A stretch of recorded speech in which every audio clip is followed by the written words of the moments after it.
This program features live coverage of an African safari and may include animal kills and carcasses. Viewer discretion is advised. Good afternoon everybody. Welcome to Djuma Private Game Reserve. Here we were looking at looks like a herd of elephants right on the western side of quarantine, which is always a great sign of the day to start the afternoon drive with a herd of elephants. They're so magnificent, all beautiful to look at them and also to see how they do. And looks like they're just coming from the south, heading kind of a northwards from there. So you jump aboard to your very own safari live through the African bush.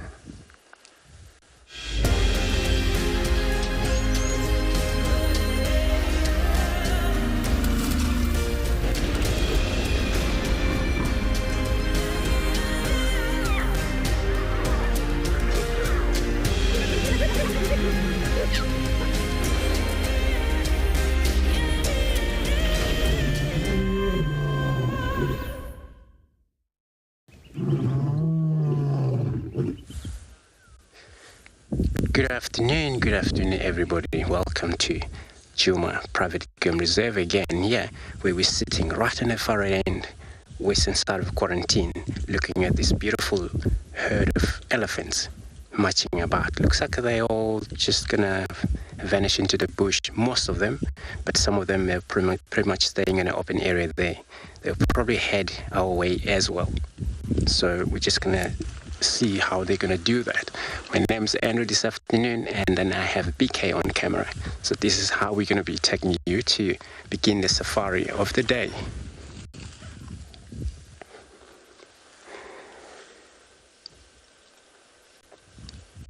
So it's always just nice to watch the herd of elephants, and then it's actually kind of like it's not hot at all, I can say. So the temperature dropped up to about 9 degrees Celsius, which is a 48 Fahrenheit. That is for us cold, as you can see, with jacket on. So remember to talk to us using the hashtag WildEarth on Twitter and also at FC on YouTube, if you want to ever be in touch with us. So those that are under the age of 18 years, they still use kids questions at wildearth.tv, and then from there we'll be taking your questions and responding to any of those questions you're going to be bringing about. And also you can also go register on WildEarth website and head over to the live safari page. There you can submit your questions as well. Those of you who haven't been in the page, or that's actually good access to do that, and you're able to interact with us.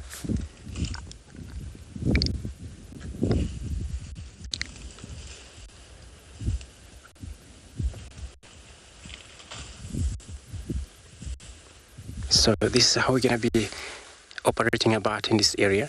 And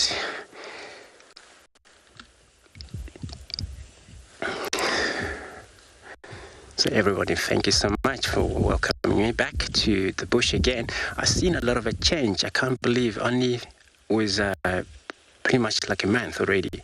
All, brownie grasses, trees all shed their leaves down. So this is actually pretty much 100% of the midwinter. So myself, I will be working around in this area. And then, of course, Lauren, she headed over to chitwa, see if she can find any cats, which also I'll be doing the same in this area to see if we get lucky with any of the spotty or maybe the lions or the dogs, who know. So that would be great to put in a show for everybody to see. And then, of course, Ngala, also they'll be mobile with the Trico.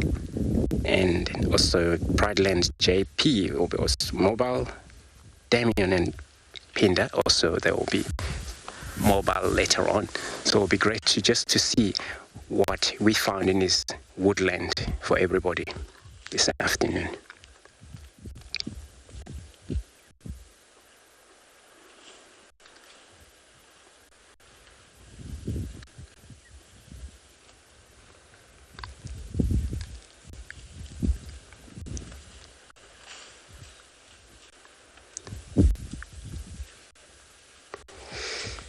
So just for the viewers that Ngala won't be joining us this afternoon, but Pinda there would be Busani with us this afternoon. So this is how we're going to be out to be about. So looking at this herd of elephants, and like I said, that most of them, they would be coming towards us, or the rest of them, they may vanish into the wood.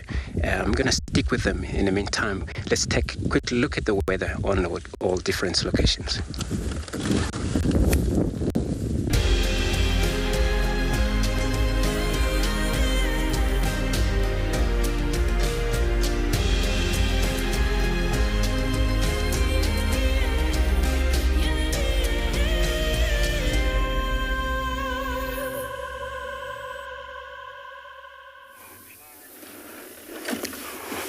Welcome everyone to Pinda, to andBeyond Pinda.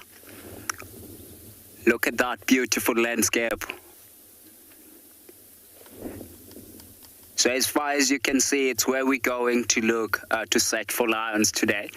Hi everyone, my name is Busani, and behind the camera we've got Johan.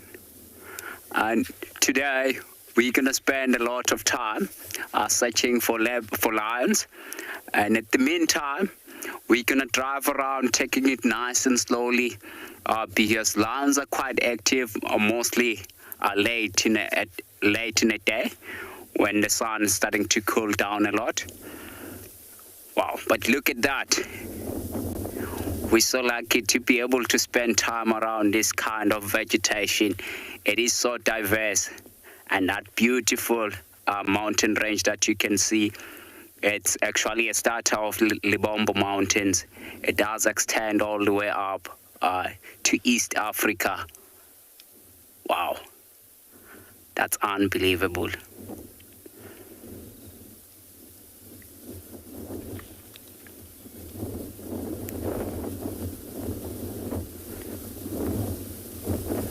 Wow, in the meantime, we're gonna start driving around.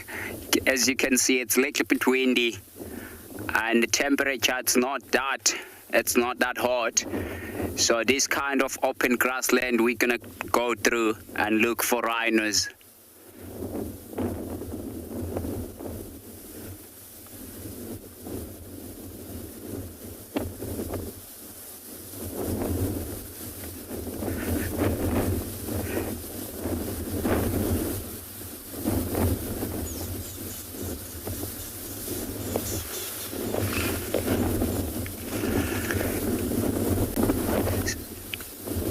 So those mountains now that you can see at the distance, they're not actually mountains. Those are second highest vegetated sand dunes in the world.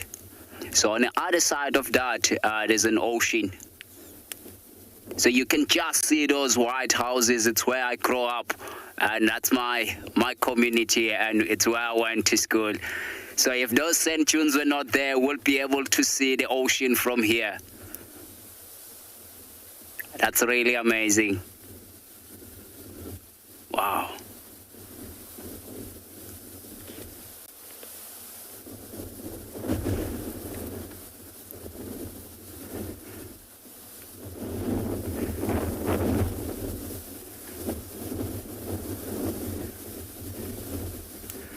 Yeah, without wasting a time, let's start driving.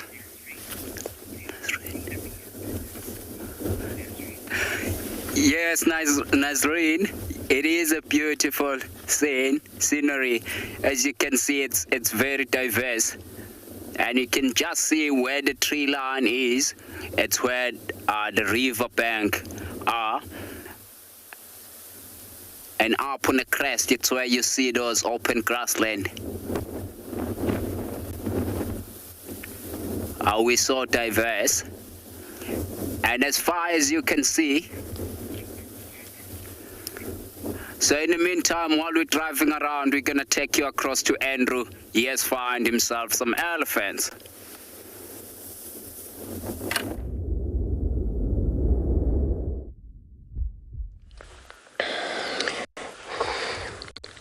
Indeed, you're very right, Busan. We're still with the elephants. You know, since they're actually making their way right in front of us, crossing to slightly, northwest from us. Looking at one of the beautiful cow over here. This is one of the older females. I'm not sure within among the group, or it's going to be maybe some of them within the group. We haven't seen all of them yet.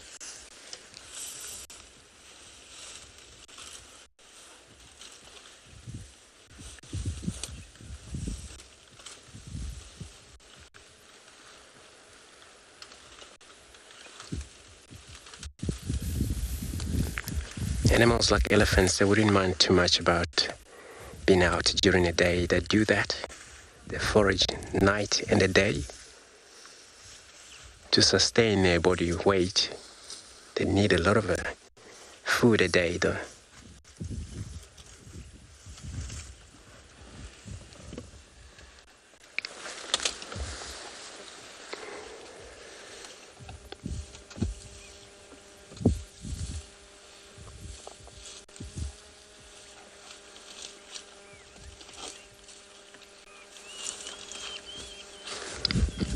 So coming from Sam saying that it's always great to start the drive with the elephants. You're very right. They're so great to look at them, the elephants. They always got to be something happen about them doing something, just like those dwarf mongoose, if you ever witness how they interact with one another. And these mongoose as well, these are, baboons, those monkeys, when you see them, you always can't take your eyes away from them because they all entertain, they're all just playful.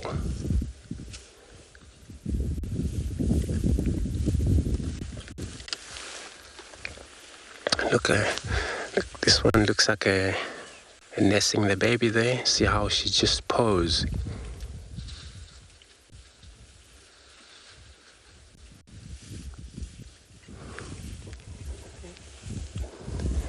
Giving up. Looks like she's going to move into the bush.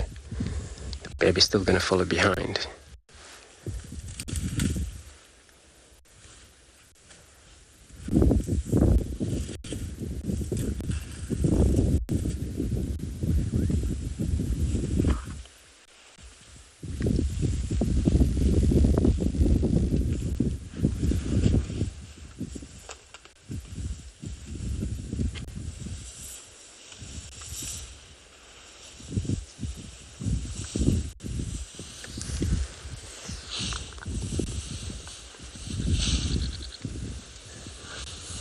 Baby's always left the far end, but it's definitely going to keep up with the mother since they're all just moving into the wood right now. But it would try to stay with them.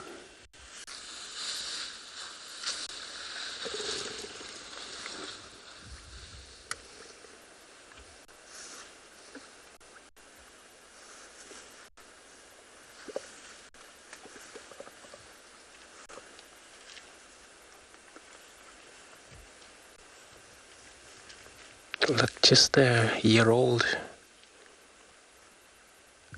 baby elephant with these tuskers about to shoot out there.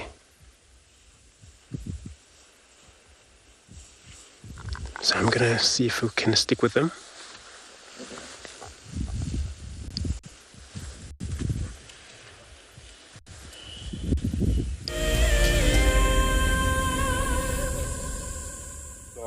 Yeah. Obviously, and then they want to come to us on driving signal and for now.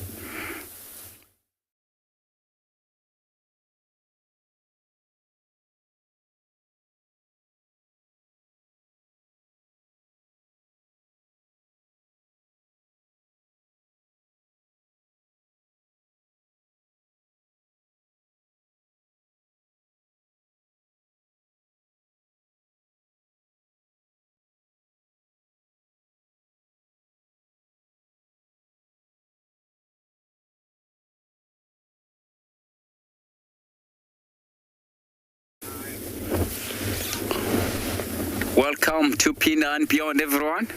So we have found a single buffalo bull. You can just see it walking along the game path there. So at the moment we're gonna listen and enjoy the different vegetation we have here.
Good afternoon and welcome to WildEarth. We are live at Eco Training Pridelands and currently started with our bushwalk. Our plans this afternoon is to start walking towards Leopard Dam and then do a circular route from there and then come back to the vehicle a little bit later. My name is JP LaRue and behind the camera we've got Paul. At the moment we are actually looking at Impalas territorial midden, and one of the interesting things that we've noticed is that these middens are no longer in use, as the rutting season has come to an end. In general, these males will only use these territories for approximately 8 days to 2 weeks. We no longer hear the impalas at night, as they used to chase the females into their territories, as well as chasing off intruding males who came into their territories. They, however, are now in a phase where they're all mixed groups again. And as what we will see that the year continues, by November, early December, we'll also see that they will start for having their young again, which is one of my favorite parts of the year. It's also quite interesting to see that there's one or two that appears at first, the next day probably 10 or 12, and then suddenly there's a few hundred of them around in the bush. This is also one of the reasons that makes them quite successful, as they've got a large number of young at one point, and this lessens the effect of predation on the whole population compared to animal species which have scattered births throughout the year. At this time of the year, we generally see anything from martial eagles, a large number of different birds of prey, as well as baboons, jackals and foxes going for the young impalas. On a few occasions, I've even seen cheetah going for very young little impala lambs and then stunning them and providing them to their own cubs so that they can learn the essential hunting skills by playing with these young stunned little impala lambs.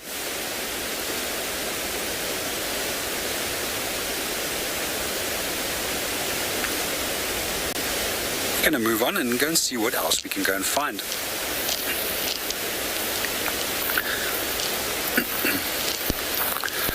As we move off, let's go and see what Andrew is up to.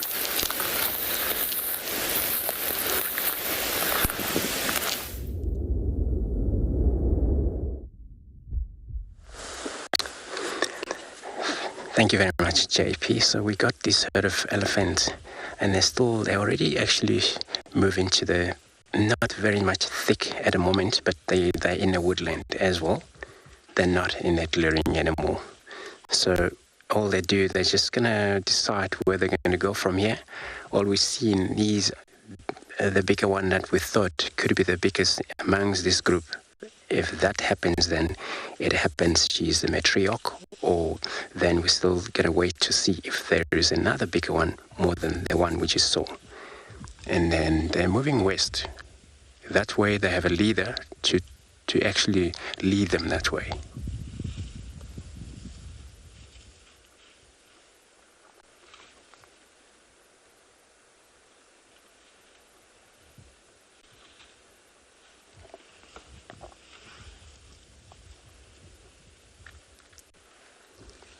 So there's only this time of year where the elephants will be playful so much, and they're moving through this wood quite often. They wander through quite often because of now it's actually in the mid-winter where everything's just browny very much, so it's not such a green.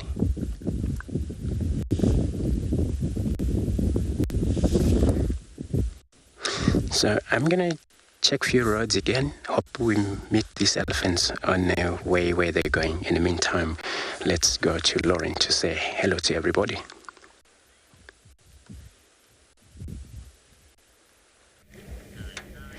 Good afternoon, everyone.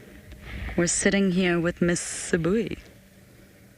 And it's not the best visuals, we know that. Why is it not the best visuals? That is because we are at her den site, everyone, where there are not one, but two cubs. The signal is not great, I'm not going to lie, but between Dobby and myself and FC, we're going to do our very, very best. That's his thumb, because I already said his name, and you already know I'm Lauren, but we're going to do our very, very best to try and make this work and see if we can get any views of Sabi and her two little babas. Oh, Elton's got our back here. Our director knows we're trying very hard to make it work. And we've repositioned about 50 times, but that's okay. There are two cubs that were seen this morning, not one, but two. I don't know if I'll get a chance to view them, everyone. Just behind Sabi is a drainage line. Quite a steep one. They're in there right now, and it's still very, very hot. But we're just going to wait it out. We've been sort of given permission to just wait it out and see if two little bundles of joy make an appearance. Now, it was thought that she only had one, so everyone's surprised by the news that there's two, and she's kept them hidden. I think this morning was the first time that they have both been found. So, Mama Sabi, we're literally just going to sit tight, try not to move so much. And I know it's not the best visual of her, but that's okay. We've got signal. She's got a kill nearby and a torchwood. And it's an impala that's almost finished. So she has come here to suckle them. That's what leopardesses do. Once they're finished on a kill, they go straight to the den site. So the cubs are going to come out at some point, but what point, I don't know. And many of you are very excited. I know. Dobby and I left camp very, very early this afternoon to try and make this work. Been given a little bit of help by the amazing man that is known as Polly, and we're here. It's tricky in terms of location, but that's okay. We're just going to sit tight. She's sleepy. It's still really hot, but as many of you know, it cools down really quickly right now. I'm too hot. I've got my thermals on. I always regret putting them on, and then immediately I'm grateful for having them on once it starts to get cold. Sabui, we saw her the other day, but we really didn't get a good look at her mammary glands or if there were suckle marks, but there are suckle marks because she's got 2 little bundles of fluff. So I really hope we can introduce you all to them and them to you, but let's see.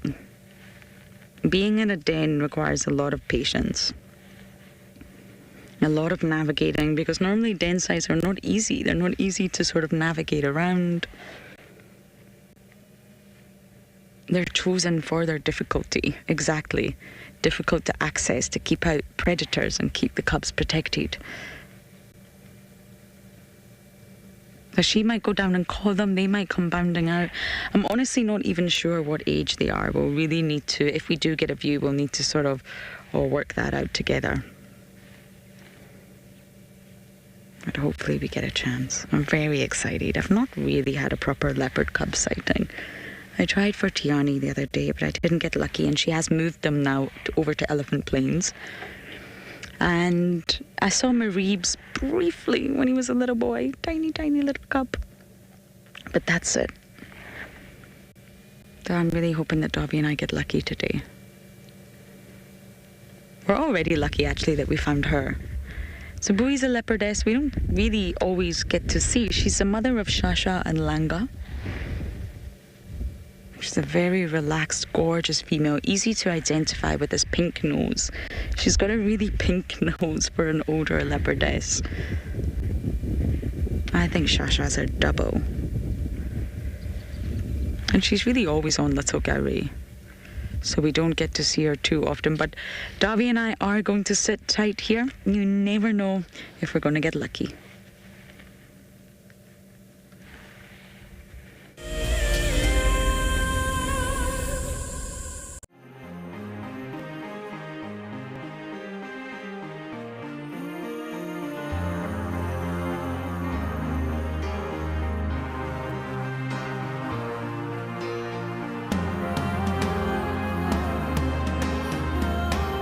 Suspended above Kenya's Masai Mara is a breathtaking lodge where unrivaled service goes hand in hand with extraordinary wildlife sightings.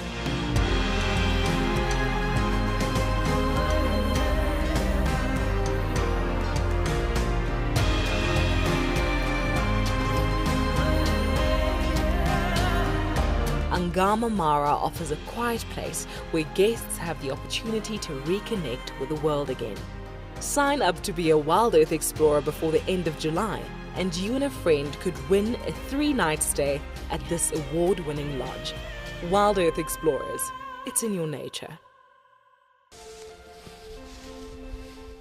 Hi, I'm Nikki, your guide here at andBeyond in Ngala.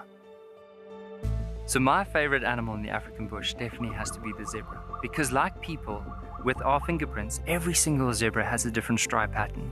And of course, a group of zebras together is called the dazzle. How unique is that?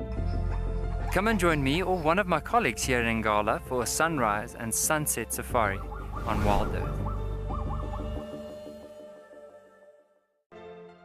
Something very, very interesting. I didn't plan this, but this is a scene rarely seen. This is what we call a journey of giraffe. So beautiful.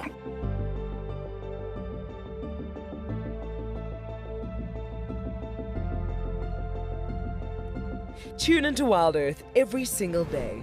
It's in your nature. Hi, my name is Tristan Dix, and I am a guide here at Djuma Private Game Reserve for WildEarth. We love connecting you to the African bush, and we always look forward to all of your questions. If you want to ask a question on WildEarth, you'll need to register on the website. Once registered, go to our live safari page and submit a question below the live feed. Catch up with me on WildEarth.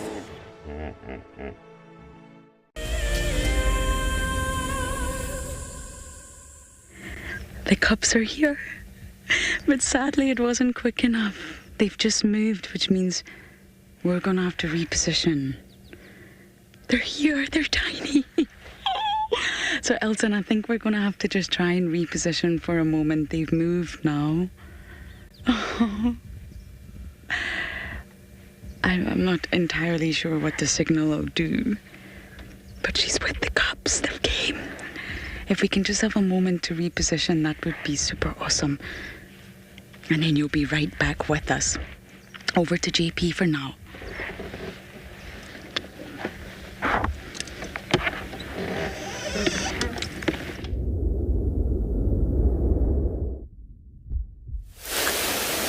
Good afternoon and welcome back to Bushwalk. We're just at Leopard Dam.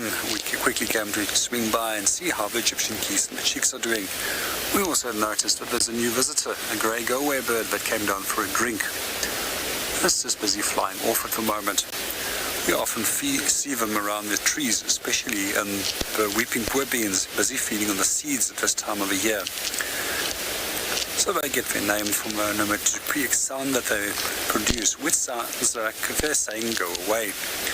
Another bird that we find on the water body is two blacksmith lapwings that has made their way back here again.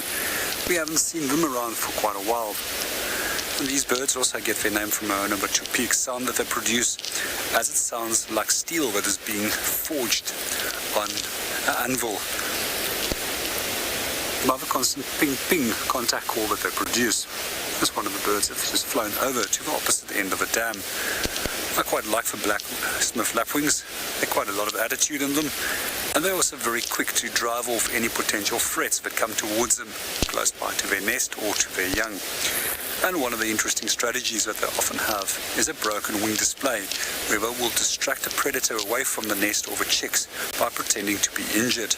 And once that predator is well away from the nest and the chicks, they'll suddenly fly off and then make their way back to the nest.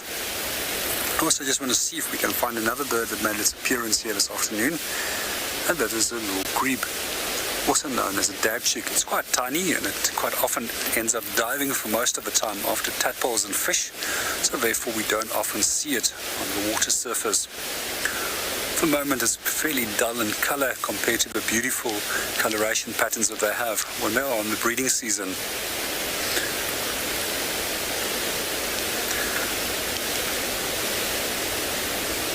That's also known as a little grebe, and is one of the smallest of the 3 southern African grebe species which we have.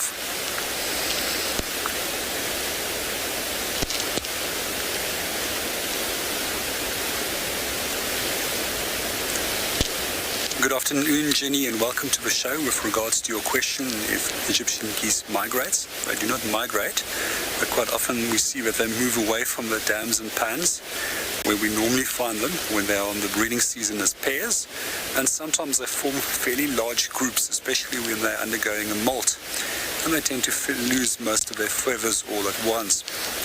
We also see that they were quite widely redistributed in a number of different places when they were introduced in a number of other countries. I can remember that I used to find a pair of quite a few of them in the English countryside in 1 or 2 places which I went to go and visit many years ago. And it was told to me that they were introduced there many years ago and have established themselves into a little population.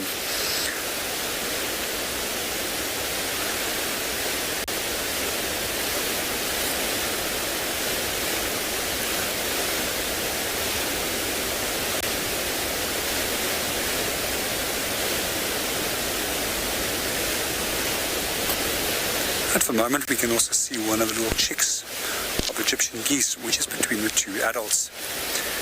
I like the coloration pattern, and it actually allows them to blend in with vegetation, under which they often go and hide at the edge of the water bodies.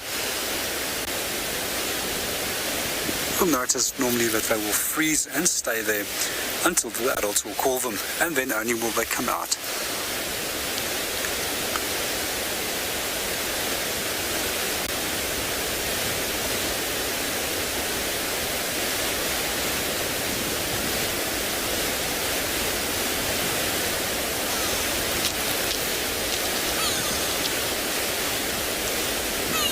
There's our grey go-away bird calling in the background.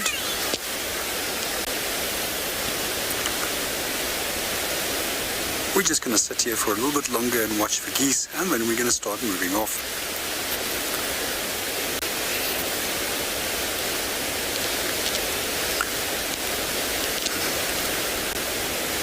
Let's go and see what Andrew is up to and what he is finding.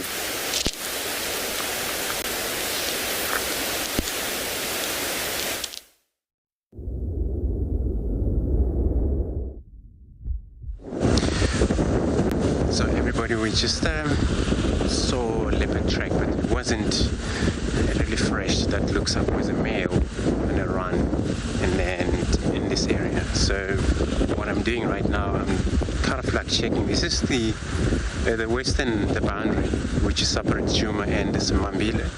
It happens maybe that leopard came far this way, but it tracks within inside Djuma itself. Because it was the course of the day, though, it looks like maybe he was on a hunt.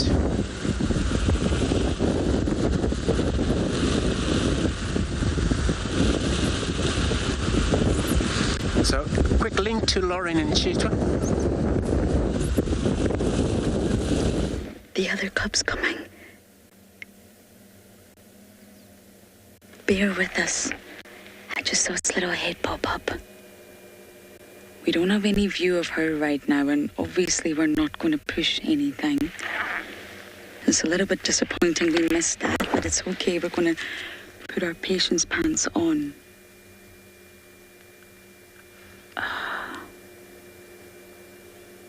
I can't see it anymore, Tav.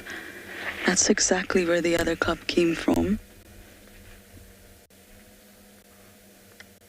Because there are two, so the other one has to be following soon. She's just nestled in the shade.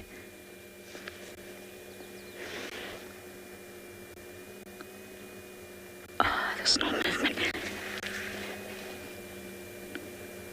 They are really, really, really tiny. It's going to require a lot of patience.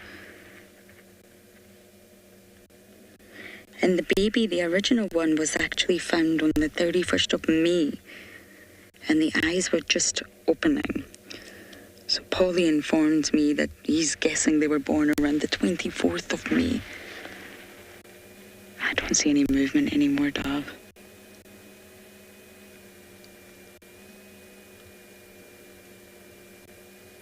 Our director's going to keep an extremely close eye on the feed, though, because I'm sure we're going to get another view.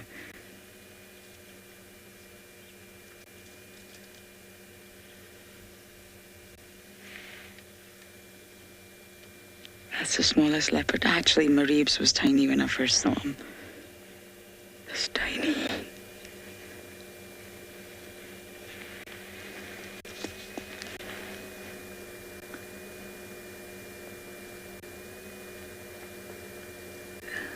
They're nowhere near as big as Tiani's. I don't see any movement anymore.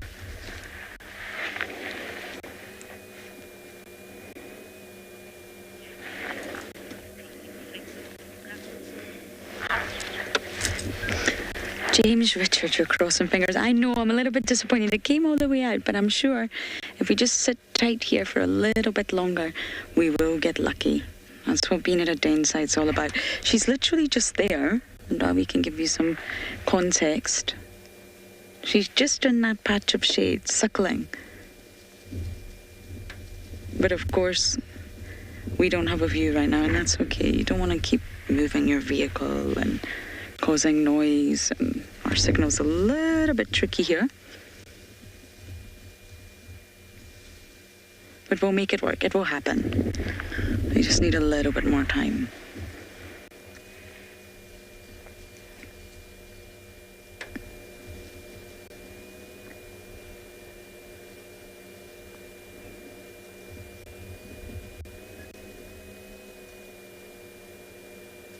It's so precious seeing them at this age and how much hardship they've got to go through to grow into a full adult leopard.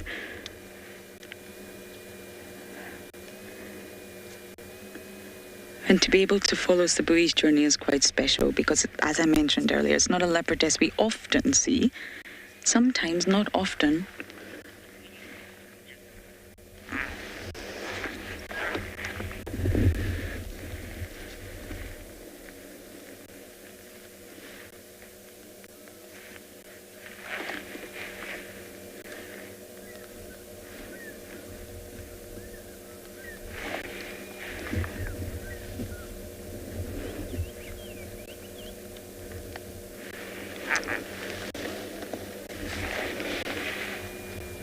Both mother and cub have probably fallen asleep. There's definitely another one walking around.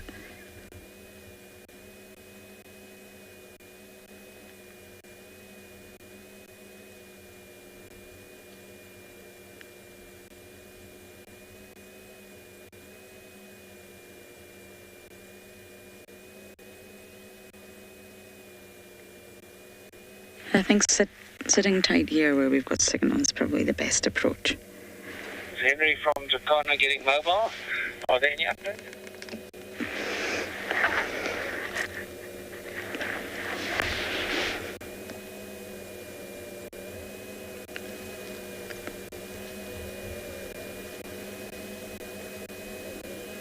Come on, Sabi. Show us your papas.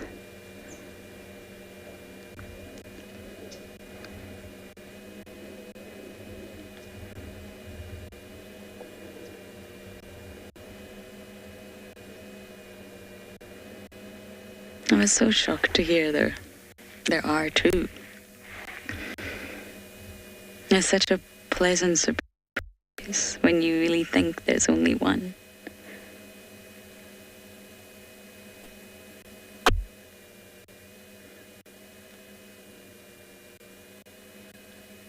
And both Shasha and Lango are thriving. I haven't spent too much time with Langa. Only really Shasha.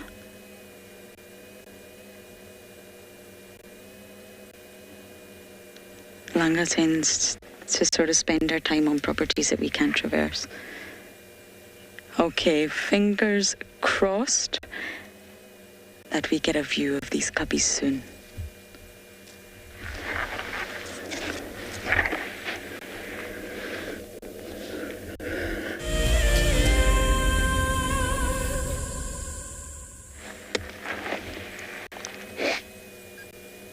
We're just sitting at the den side of a leopardess hoping for some views of our cubs. They're there. We saw them. But they're suckling now. It's a very peaceful moment. And they've obviously positioned themselves in the shade.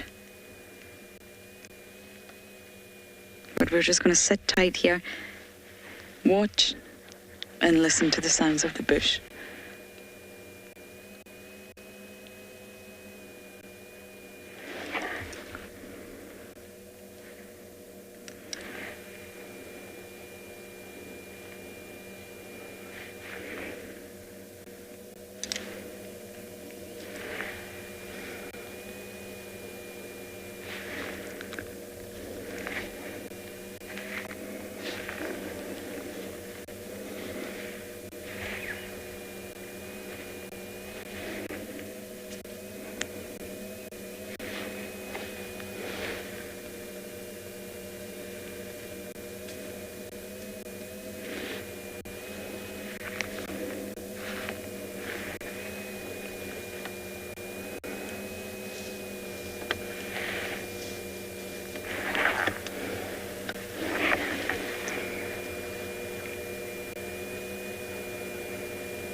We're going to keep sitting here a little bit longer, hoping that we're going to get lucky.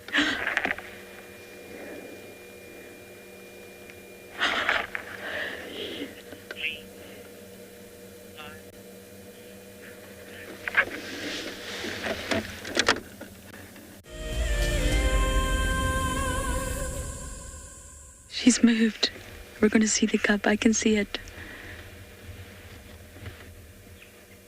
We can see her now.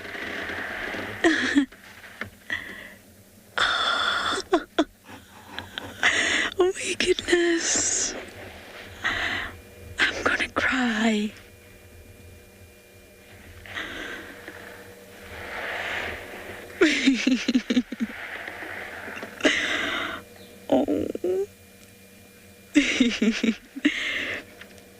Oh, thank you, Elton. You've been an awesome director, and thank you, Davi. We got them, the two of them. Do you know what, guys? I'm just going to be quiet for a little while and let you all enjoy this.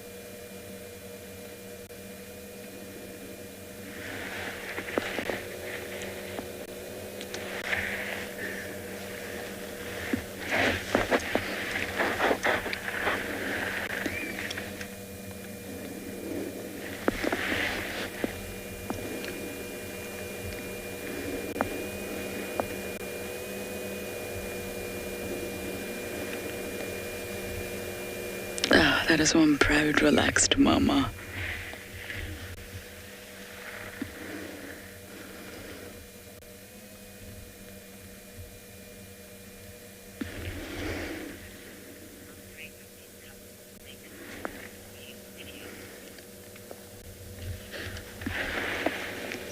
Izzy, you're saying you hope that these cubs make it. You're praying for them and that Sabu is already a successful mom. Yes and yes.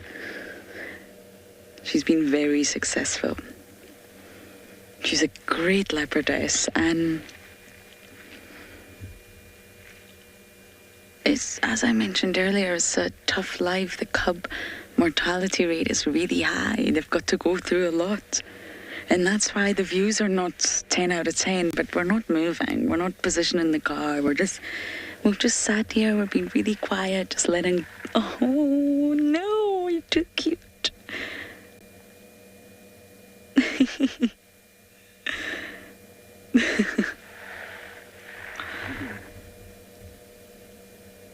Oh, cuteness of this level should not be allowed. I'm melting here.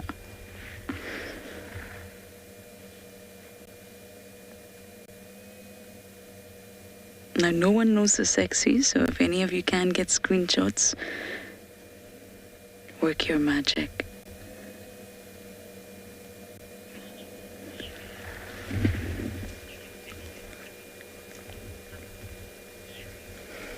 Shreya, it could be so many males. It really could. She would have access to quarantine, or he would have access to her. And not quarantine, sorry, Mowati. I didn't mean to possibly quarantine if she goes a little bit further east, but that's really Kuchava's territory. Mowati. She goes west, Flat Rock. There's lots of other males down south. So Bowie's territory, really, she doesn't come that far north. She's probably mated with males that we wouldn't know. I really would not even be able to guess at this stage. Oh no, you're so sweet. This is a big thank you to Polly. I hope he's watching. Thank you, Polly. It's my first proper leopard cub sighting.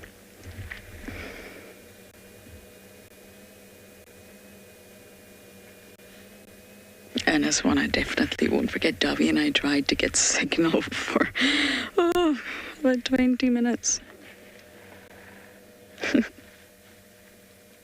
Hello, future generation.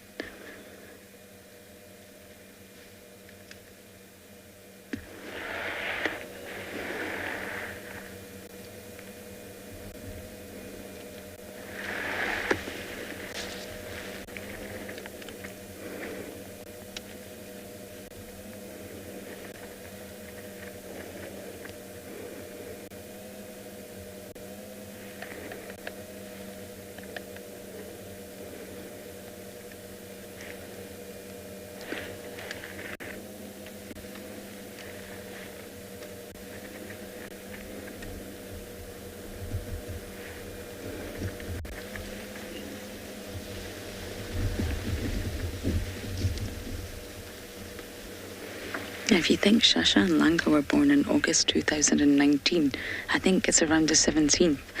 So their birthday's coming up soon. And now there's two little ones. Two little bundles of trouble.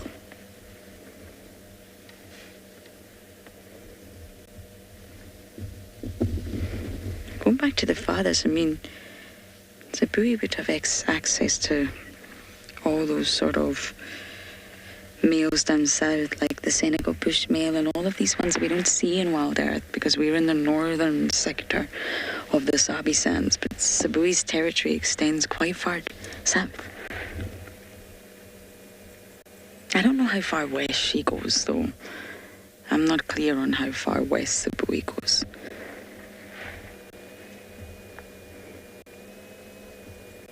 I'm so glad she repositioned.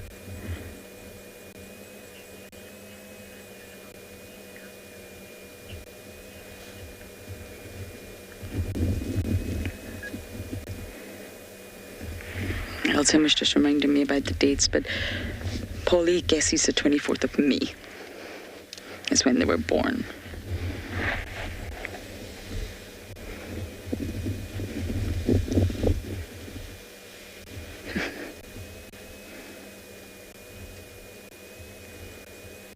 They're definitely over the 6 weeks mark, but still very small. I mean, still not as old as Tiani's cubs.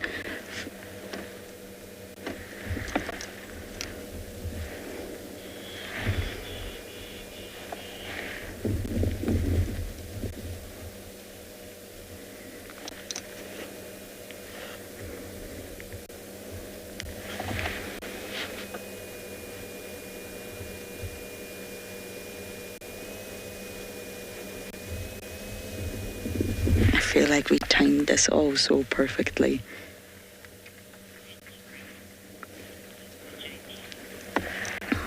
What a perfect sighting, everyone. I'm very happy. We're going to stay here a little bit longer, but not too long. And hopefully we'll get another view of the cubs. And for now, over to JP in Pridelands.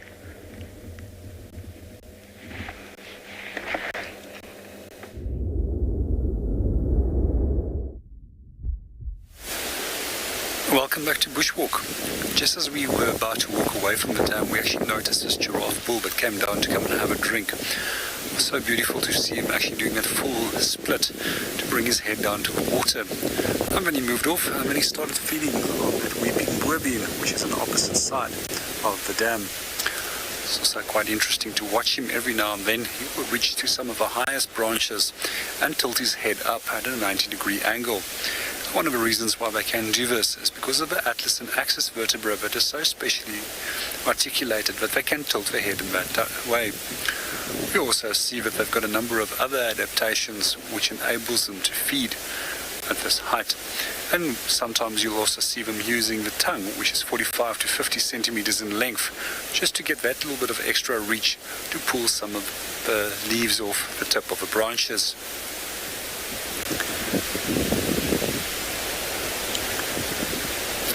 As if they're the tallest animal in the world, and they can get up to 5.8 meters, they don't really have a lot of competition other than that from elephants, and therefore they can outcompete all other herbivores.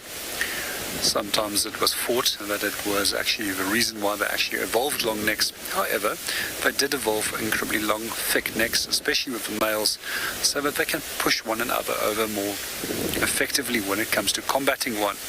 And it's quite impressive to see giraffe bulls fighting. There's a few times that I've seen them that they have actually administered serious blows to one another. Although the movements of the neck looks very slow, you can actually hear it, the intensity of the fighting by listening to the thumps as if their bodies connect to one another. Our giraffe seems to be moving off. Let's go and see Lauren and the leopards.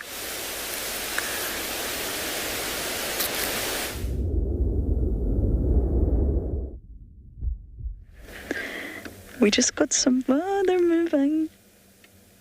Cubs don't like to stay still for too long. I think this is the last little sort of segment we'll do with them. We've been here a while. Special permission from Polly, and I think we've all had more than enough to make our hearts smell. So we'll spend a few more minutes with them. And then we'll leave Mum to attend to her 2 little balls of trouble.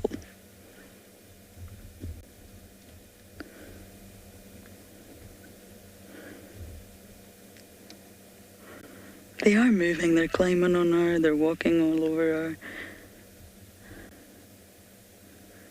Please do let us know if any of you got screenshots or can identify gender or anything.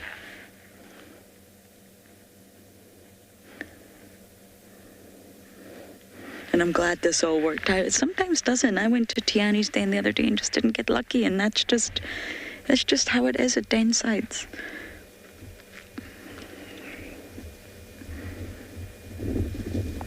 But patience really does pay off.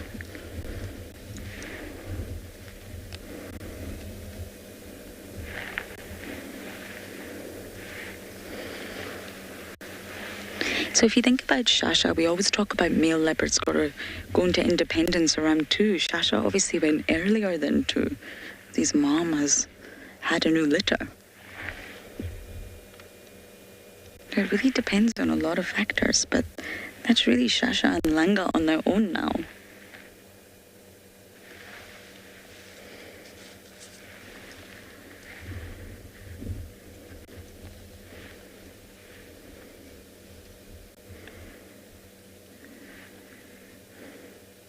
This has been such the sweetest little moment, and I'm so grateful for it.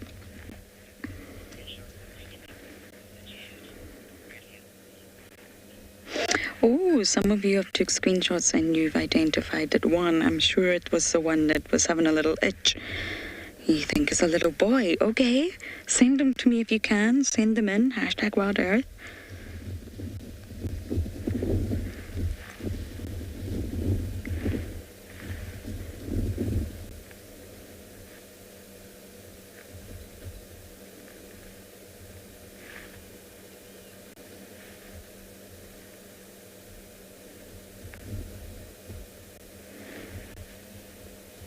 Sabi's also got Kopona. She's done really, really well. She's got 3 cubs, 3 offspring now at independence. I do believe the sort of prime suspect for father is Mowati. She was seen with him quite a few times.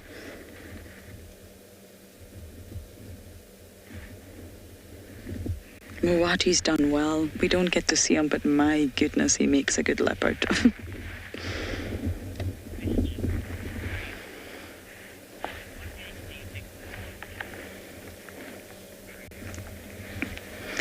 Crayon Design. That's a nice name. For leopard cubs, it's a bit of a process. So just like lion cubs, they really are stashed away because they're born so altricial. And what this means is they're just born very weak, and that allows mom to have a shorter pregnancy. If mom had a big, long pregnancy, she would be weighed down. She maybe wouldn't be able to hunt. So the sort of trade-off, if you like, there's always a trade-off in nature, is that the cubs are born really, really altricial. So they suckle really intensively for at least the first sort of 6 weeks. And then they start to become a lot more mobile. And then slowly but surely around the sort of 6, maybe 7 to 8 week mark, mom might bring back little bits of food for them. And then slowly but surely they'll start to eat meat. But they are suckled for 3 months. But just like most organisms, they'll drink mom's milk and start on solids. And slowly but surely they'll eat more and more solids, and then will be weaned off the milk. But they'll taste the milk first, the meat first. And this is sort of just to build up their immune system, get their tummies ready. It's only around 11 months old that you'll see the cub go to his first kill site. They're stashed away for as long as possible. Marib's was hidden for a very long time. By Tandy, she kept him away, tucked away in the thicket.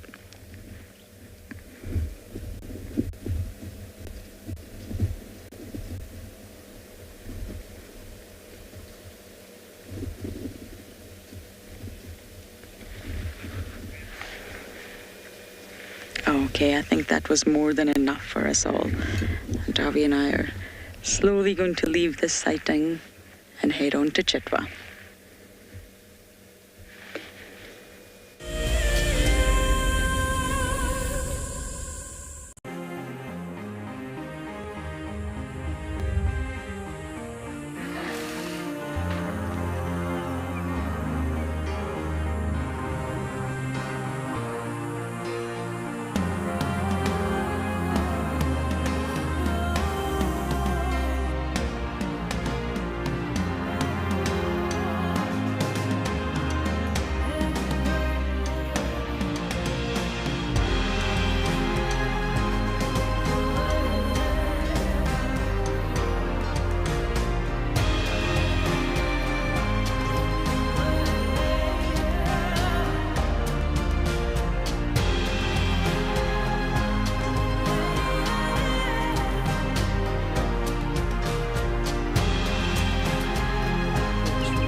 There's a grounding earthiness to this place that we feel in our ancestors. It's a place where, believe it or not, we evolved as a human species, and anyone who's come to Africa will understand that.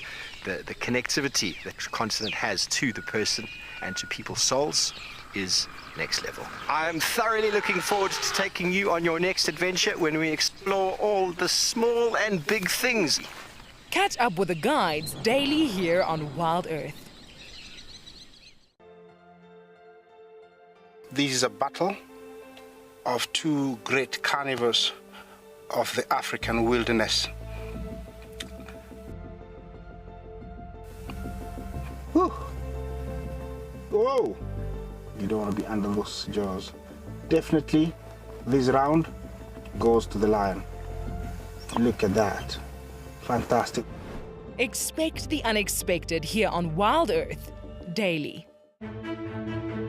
I'm Nikki here at andBeyond in Ngala in South Africa.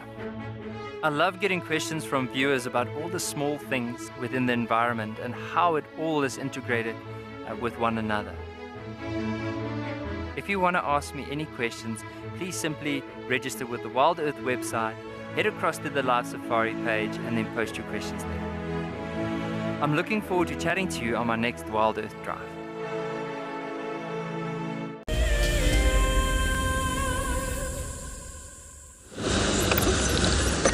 So everybody, so the tracks of a leopard that we were checking was a male, eventually crossed to the west into Ratuza, and then again it's been a part of Lion Pride tracks, but now this is actually not in the western boundary, this is actually southern boundary, which is a Garaman there, and unfortunately they cross back to the south. So what I'm going to do, I'm going to check Three House Dam there and then see what is there. I'm going to be working around in this area.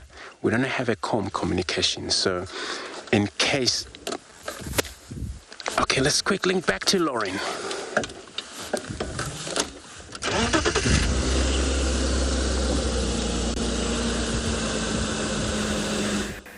We're just slowly navigating our way out of here and a cub popped out. Look at that. We turned on our engine and we're just moving ever so slowly. They haven't really, I don't believe, I could be wrong in this, spent a lot of time around vehicles. And that's why the habituation process starts young, but it starts slowly. So we've turned on our engine once, turned it off again, and then slowly but surely we are just going to bumble out of here.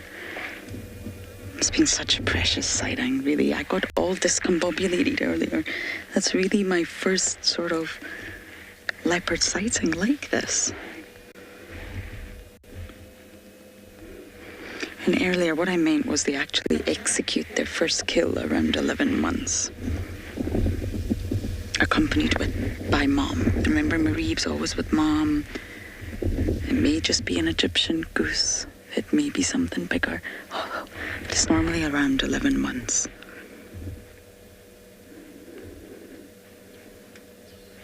But before that, mom leads them. So mom makes the kill and leads them to the food, and slowly but surely they learn. The other one's coming, Davi, in the background. see it from here.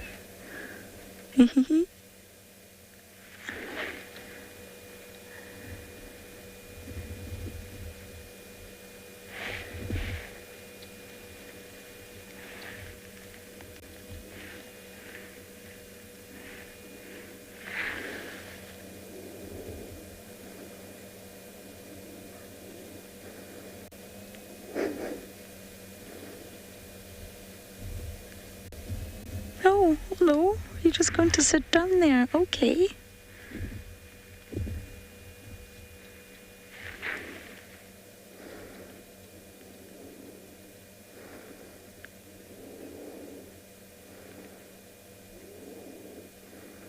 Now we wouldn't we wouldn't be here if Mom wasn't here. They're too young to be viewed without Mom, so we're very lucky that Sabi finished her impala kill and made her way here. It wasn't too far away. It was up in a torch route a little bit to the south of where we are right now. Oh.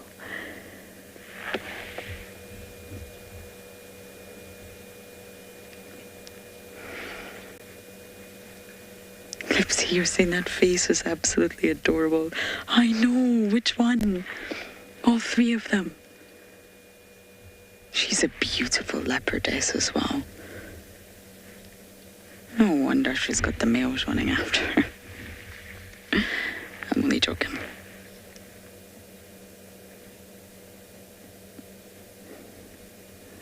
Oh.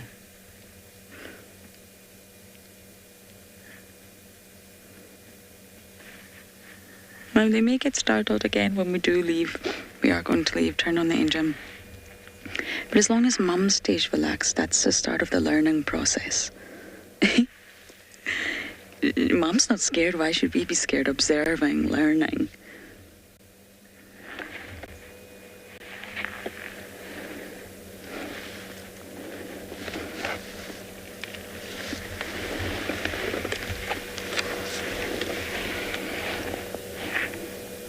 See, they're very small, very reactive.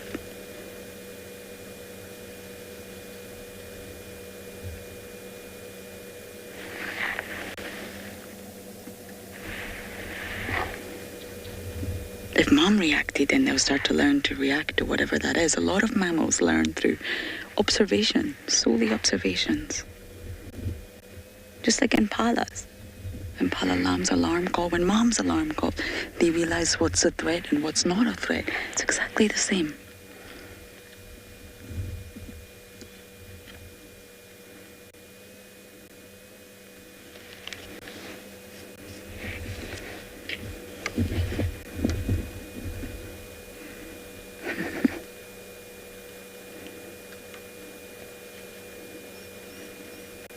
I don't know when we'll get to see these little cubbies again, so we've been very, very lucky thus far.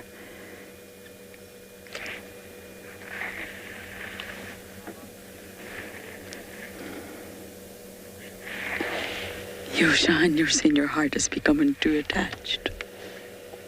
Very quickly, oh, I know. I feel like I need to take an illegal photo, everyone, so I never forget this. Are you ready? There we go. I don't want to forget this moment with you all. It's illegal, but I did it. But we really are going to head now. And I think we should just go home, Dob, and put our feet up. What do you think? Yeah, we will head to Chitwa and scratch around for Mr. Mareebs. They are heading towards that tree. I think that's where their sort of little resting site is. They keep coming from that same direction. That was where I saw movement earlier. I think the cub went the long way round.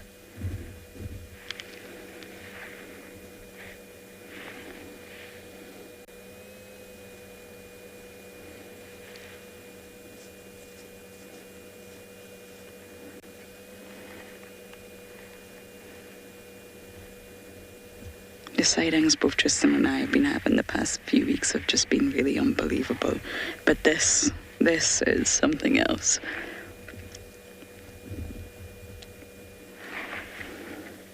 They're disappearing down there. That's where they sleep, I think.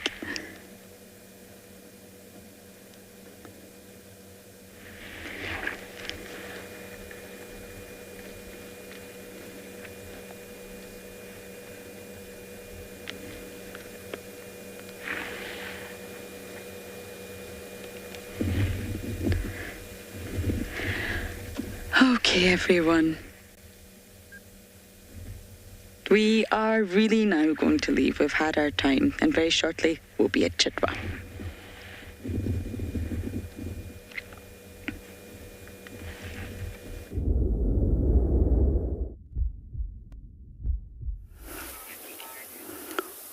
Wow. We have found a 2 giraffe by the looks of it, but look at that big tree. Look like it's dead, but it is still alive. It's a marula tree, but you can just see on the right hand side of that tree, there's 2 giraffes at the distance. Look at them. Wow, that's amazing to see. Look at how they're standing on the side of the hill, perhaps to get away from that stronger wind and cold wind. Look at the one that's facing us, and it's got the ears facing into our direction. We're quite far away from it. Perhaps maybe there's something quite close to her that caught her attention. Look at that, she's licking her lips. That's unbelievable. So between us and them, there's a water hole. So probably she has seen something that's walking to drink water. Because most of the animals this time of the day, they will slowly start walking toward the water holes to drink water. But you see she's relaxing now, she's focusing more on the side. So which means it wasn't a predator, because if it was a predator, she will start walking to the predator and to make sure how many predators there are. You see the other one, she's completely facing the other direction. Also doing exactly the same thing because it's a windy day. Changing those ears from side to side. And with the noise of the bush, they have to be really, really aware. Look at that, she's busy licking herself. So the reason why I said she, not he, have a look at the, how slender and thin those horns are. And they've got tuft of hair right on top. Oh, seems like she knows that I'm talking about her. Just shake her head.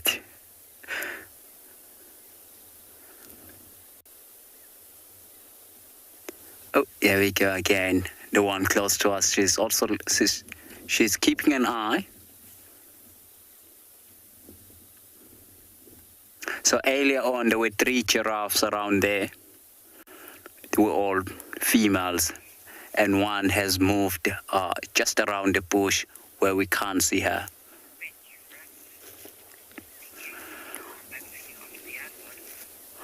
I think in the meantime, we're going to spend time with this giraffe and see what they're doing. And after that, we'll slowly go to the water hole where she's looking.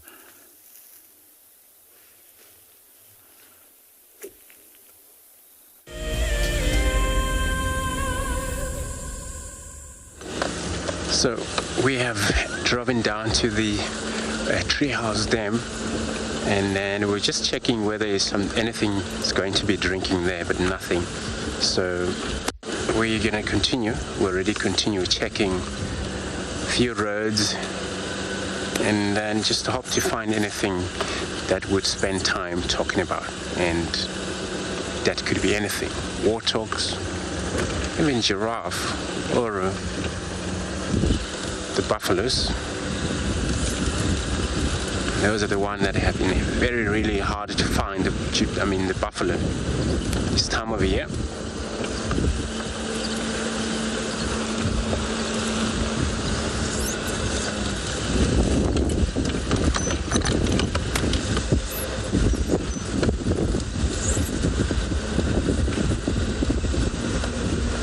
So I'm not planning on driving far from that southern boundary. Maybe later on I'm going to go back there and check, because those lion tractor that just crossed, I'm not sure which pride are those. Maybe they're not far from the southern boundary itself. That's a Gari man, so we'll find out later on.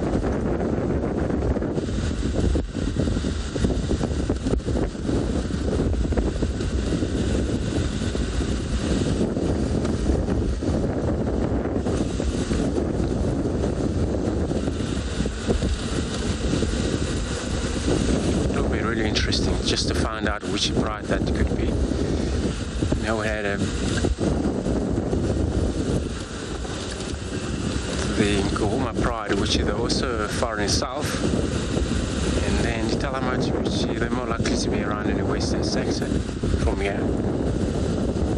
So I would assume one of these two pride is one of them. Is them. So we'll find out.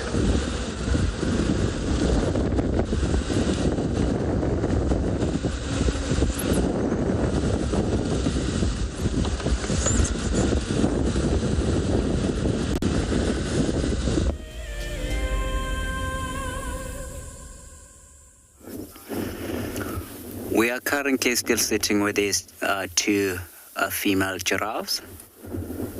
So the one close to us, she's still very interested. Oh, look at the oxpecker just landed into the one in the front.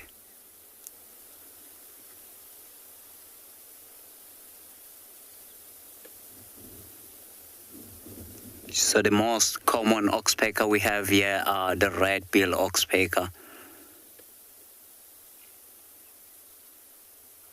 So they also help giraffe if there is a predator coming close to them.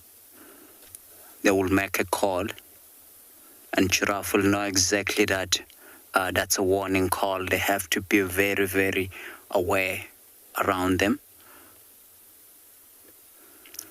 But you see this one close to us, she's still keeping an eye or got her head locked onto something. So I did see another car that was driving around there earlier on, which means there's nothing really. Now she's more keeping an eye onto us.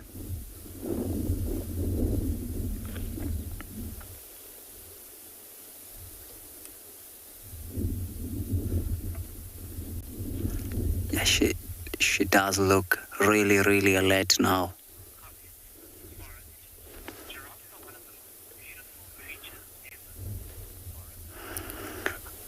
You're definitely right, Forrest. They are the beautiful creatures or mammals ever, and the tallest land mammal. They're so pretty. Look at those spots. Johanna is going to zoom quite close to them so that Forrest, I will show you those spot patterns of them. Look at them. Wow. That's really amazing. And you see the one close to us. She's much more lighter than the one at the back. So it all comes with genetics. If it's got like a darker genetics, then it will develop the much darker coat. And have a look at those spot patterns. None of them are the same. They're completely different. She just decided to walk away. Hopefully she was unhappy with something that she was busy watching, which is another car. So if there was, oh, there she is.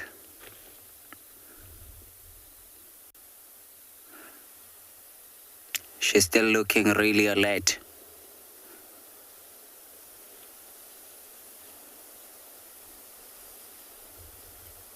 That's unbelievable.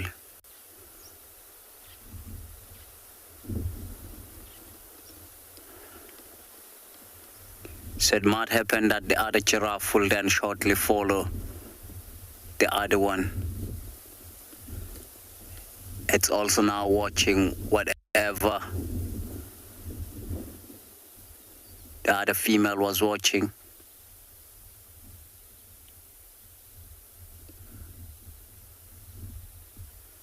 So normally if they see something,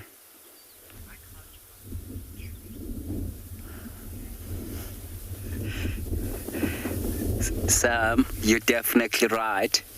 Although it's quite open, but have a look on the right-hand side of that giraffe where the other one was walking. Let's ask Johan to zoom it around that area and even further. Do you see, Sam, how thick it is around there and more close to us?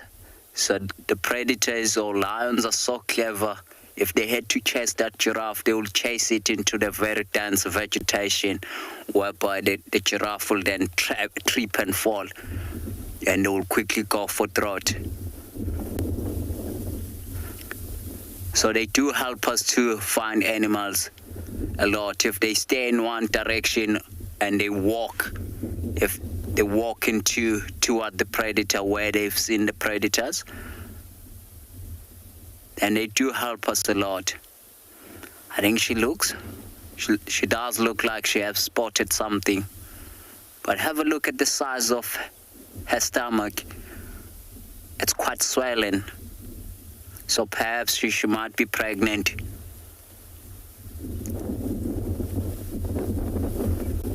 She's definitely watching something.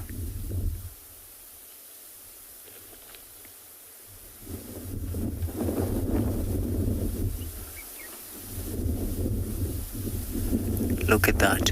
And giraffe, it's an only animal that can't make any noise if it sees the predator.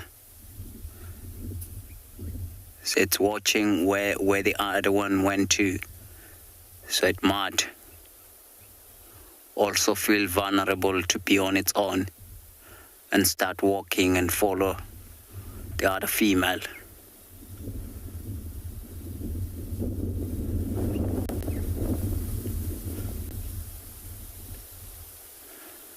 So where she's watching now,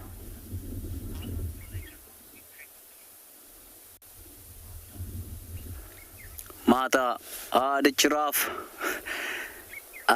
judging by this one, she does look like heavily pregnant now.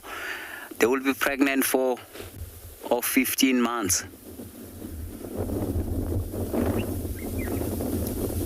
Then after that, she will give birth into the area where she can see very far away.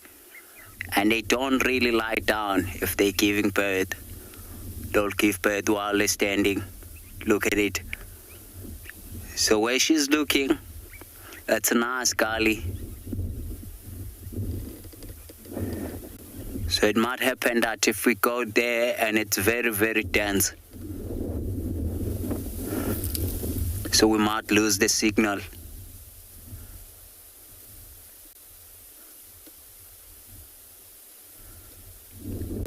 So judging by the habitat where they're looking in a gully, in a dense vegetation, it is a very good habitat for leopard.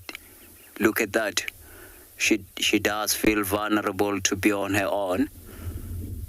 Look at her walking away now, going to join the rest.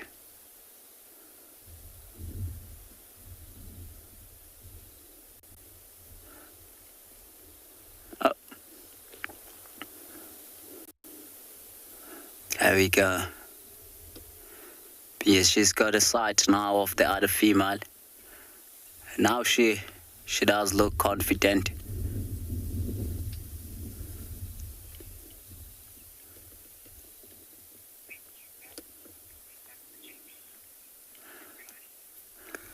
So in the meantime, while we're going to drive and check what are the giraffe busy watching, we're going to take you across to JP in Pridelands.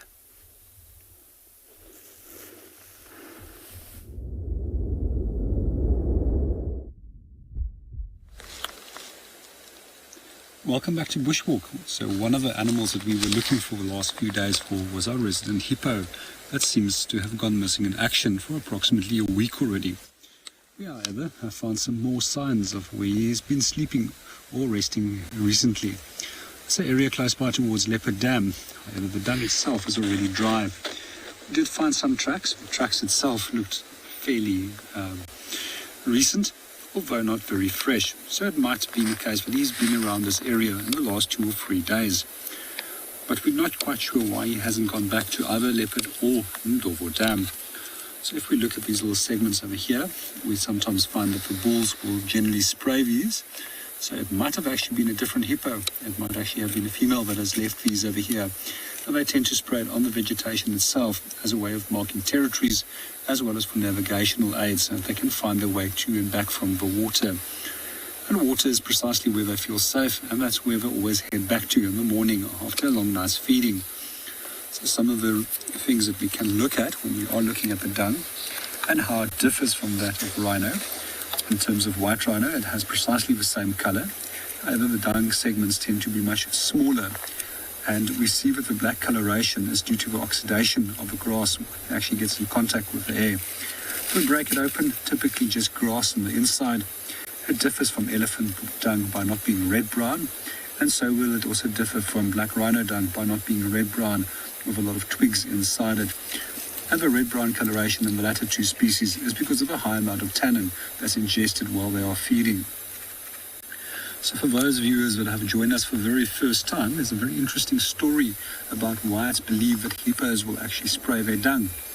And the main reason behind the story is that the hippo actually was quite gluttonous in its behavior, and it went into the river, ate all the fish, and nobody else had access to fish. So one of the first animals to actually lodge a complaint with the maker of the animals was the crocodile, who actually said to him, "Listen, the hippo is eating everything, we have absolutely nothing to eat."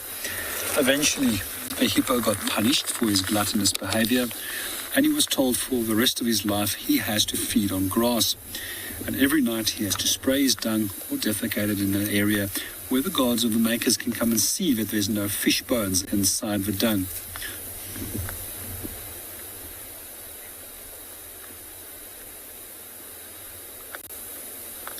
We're going to go and move on and see what else we can go and find.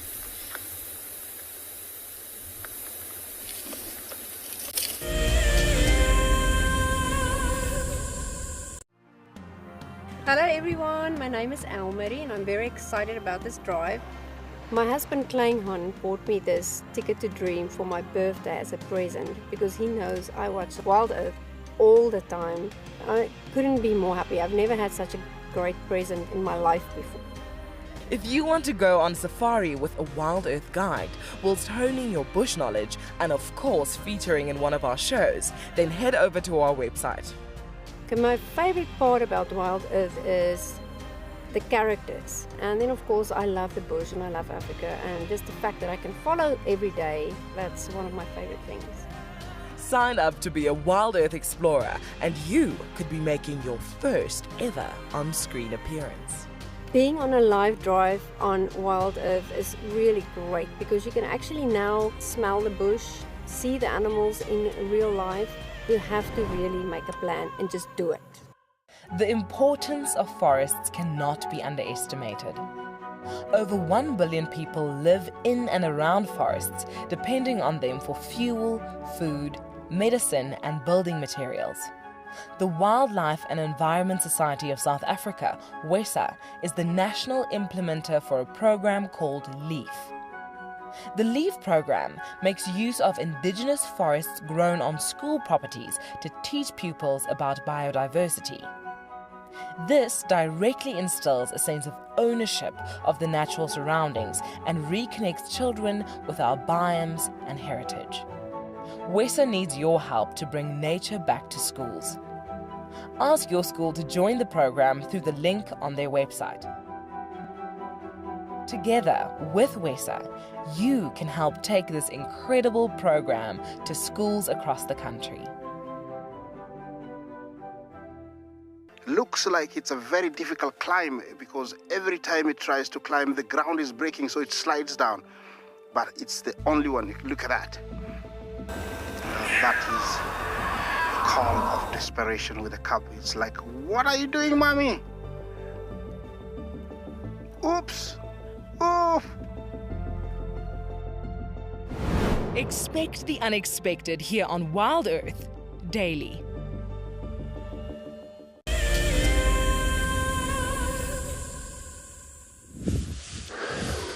So eventually, looks like we got an of our tallest animals out here, which is a southern giraffe. I know we mentioned that if we could find anything from warthog sizes of animals, then we spend time talking about them. So we got a giraffe right now. It's actually more than one.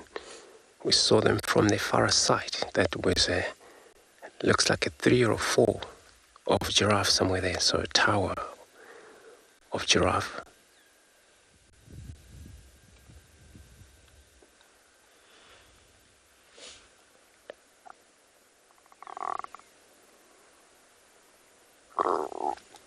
So it looks like they're eating on one of the toxic plants out here, which is a tamboti tree.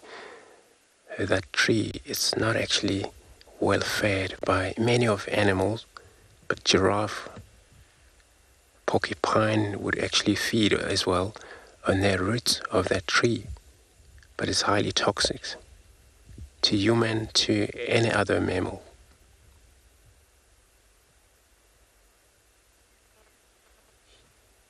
To a fishes as well.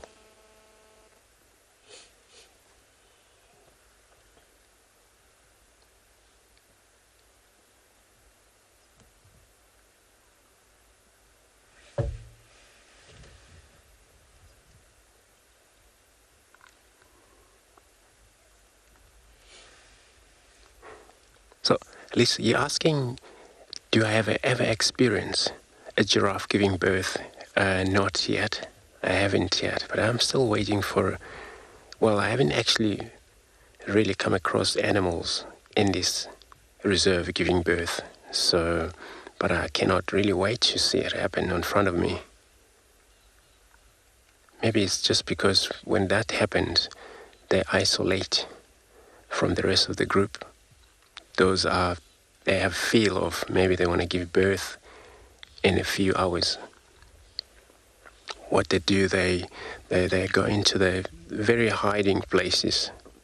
So not a lot of people experience those, but if you ever luck, you may come across those ones happened.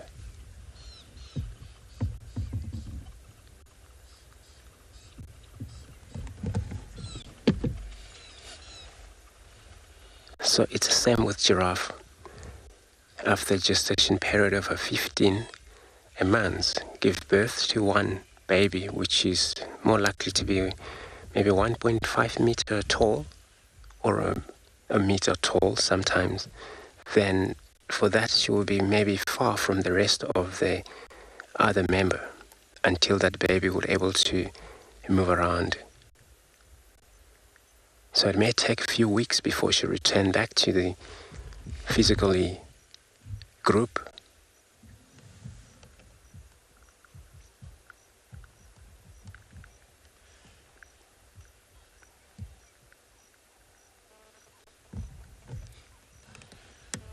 But what I'm seeing here looks like I already seen 2 males. That may happen, all of them are males.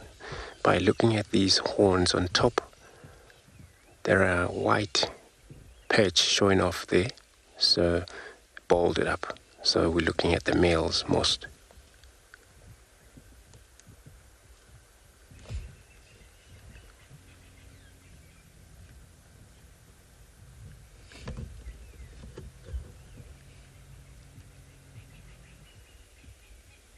And this horn there gotta be very thick and balled up to be able to tell whether you're looking at the male or female. Which female she had kind of a pent brushes on top, hairing up there. That would be the female then.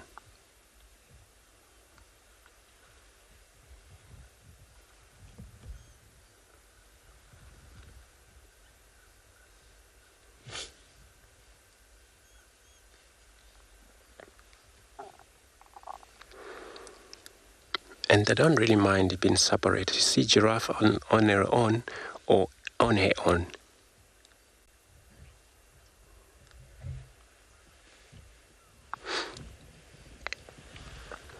So we're going to continue searching around. Hopefully we come across more of this giraffe. If there is more on the other side there, in the meantime, let's cross over to Pinda with Busan.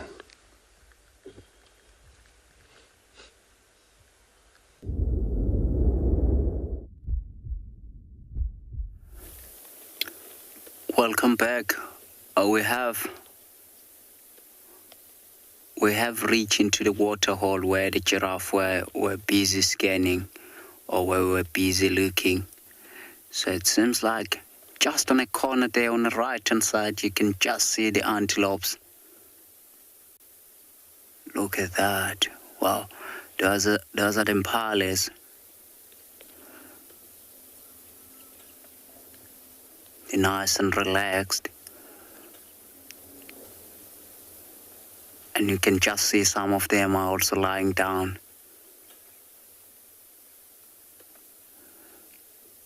It might happen that they came to drink water here just before the sun goes down. And now they're relaxing. They're much comfortable in that shorter grass. You can just see the one at the back that's busy grazing. Look at that. That's unbelievable. That is why most of the impalas in the different areas, they're doing very well. Also in dry lands, they're also doing very well because they're mixed feeders. They browse and graze.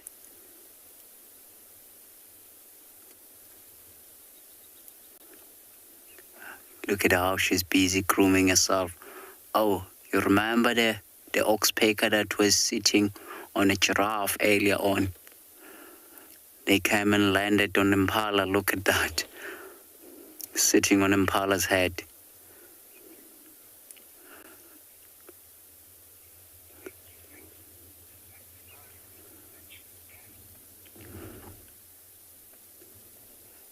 So I think at the moment we're gonna drive along and try to get to the area where we want to look for lions. We're gonna take you across to Lauren.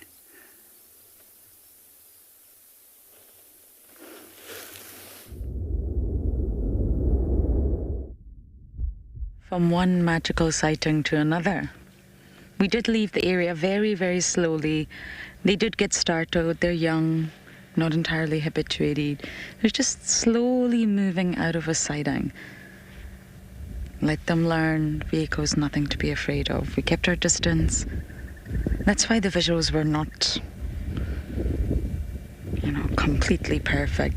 Grass and whatnot in the way, and that's normal for a den site. I was all discombobulated there. Emotion really took hold of me. That's really my first proper cup sighting with you all. It's a lone buffalo bull over there, Dav. I think it's the one from before, but I'm going to roll forward for the Ellies.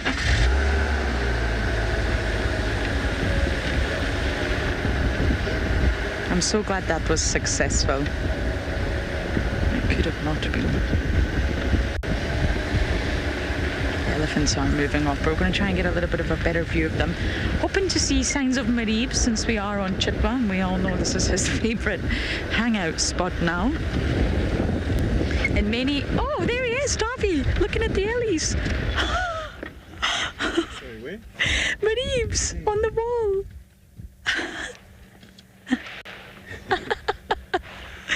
We didn't see him earlier because the elephants were there. Marib's. Look at this. Smelling them.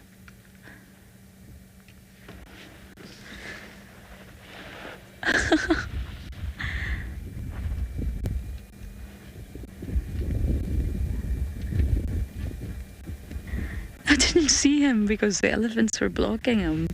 And there he is. Mr. Chill Guy hanging out with the Ellies.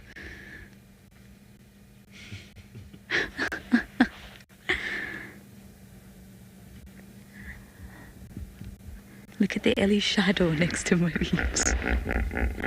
Oh.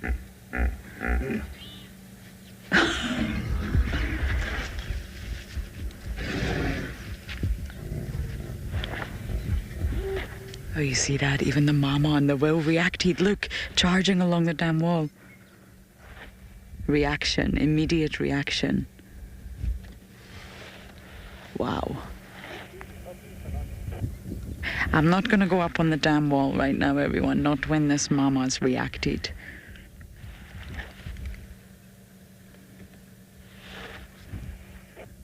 I'm not blocking that sort of path for her to come and figure out what's going on with the rest of the herd.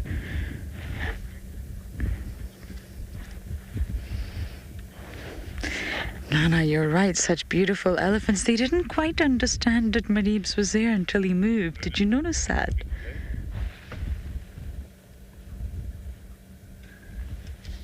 This female's going to check. I'm just not putting the vehicle in the way.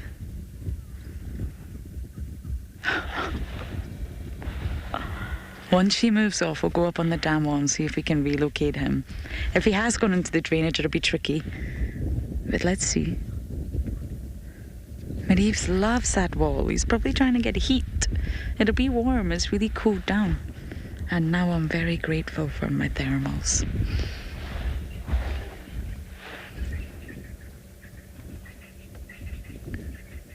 Look at her coming to investigate what the alarm was. That was really something. It's not us.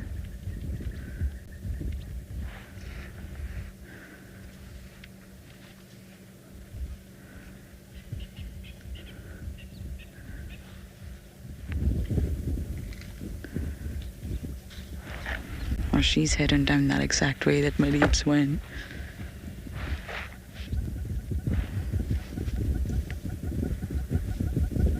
Let's go forward. It's safe now that we're not blocking her path. We should never block any animal's path, but especially an elephant. She's moved. Let's see if we can see him.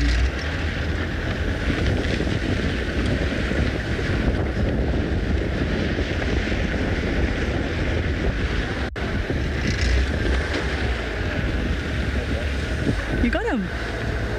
Oh, Darby spotted him this time. Maribs.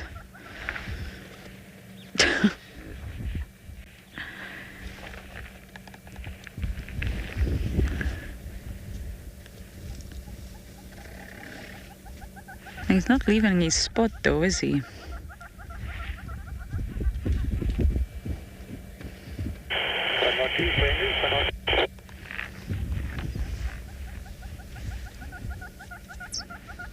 See, they really didn't notice him. He was staying still like a statue.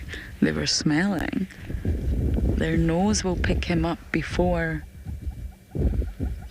their eyes do. They're not really visual beings.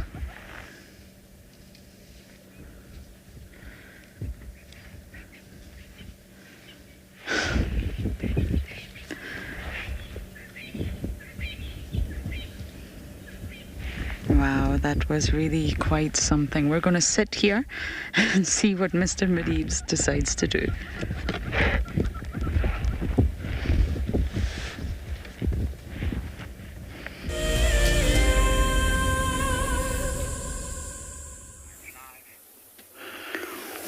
Wow.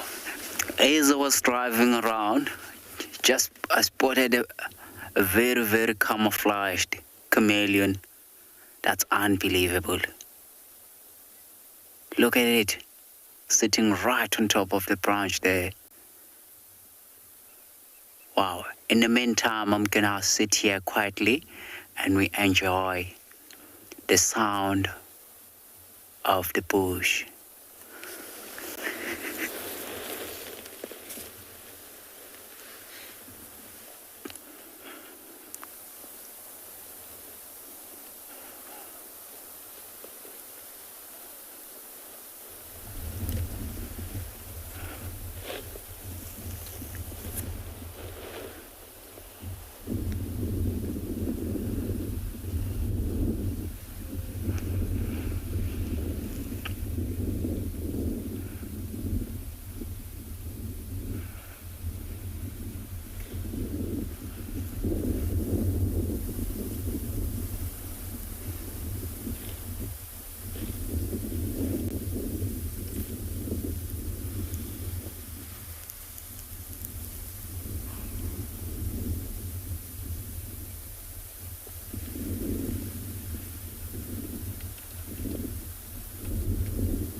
Mr. Cool Cat here is really not phased.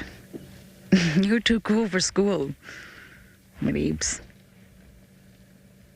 Too cool. I wish I could be as cool as you. The elephants are all moving off. It really wasn't a sort of aggressive encounter. They got startled when he moved. And that female, she might have been the matriarch, she might not. It's really not always possible to, or you shouldn't speculate. It's not always possible to tell exactly who the matriarch is until you've seen all other members of the herd. But whoever that female was that was walking south along the dam wall reacted immediately.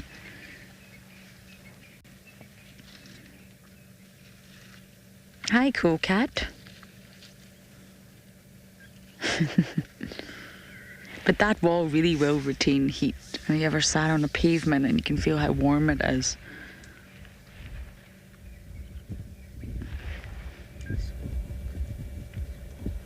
Spark, you're saying Mareebs is such a character. Oh, yes.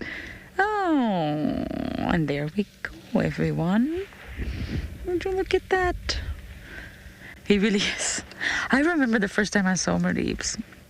Was it not with you, Dove? In that den site just off Ngala Road South. We were there for all of 2 minutes because Tandy was not there. And we got the briefest little view of you, Mareebs, and you were teeny tiny.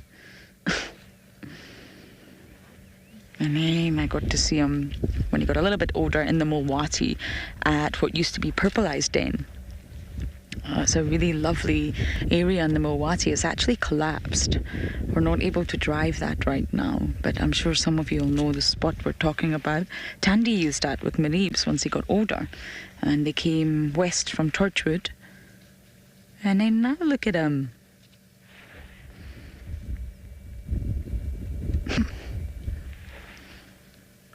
He's just very habituated, and he's at that very, very curious young age. He just wants to explore and eat all the guinea fowl. But he clearly knows that elephants aren't a threat. They're all around.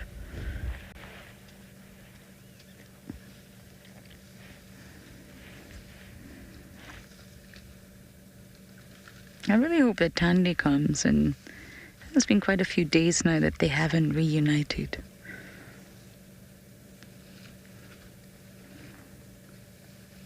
And I saw all your screenshots. Thank you so much. Many of you are saying one of Sabui's little one is a boy. So we're 50% there. But this discovery was only made this morning, everyone. So there's a lot of people who also have not seen them. Those little precious bundles.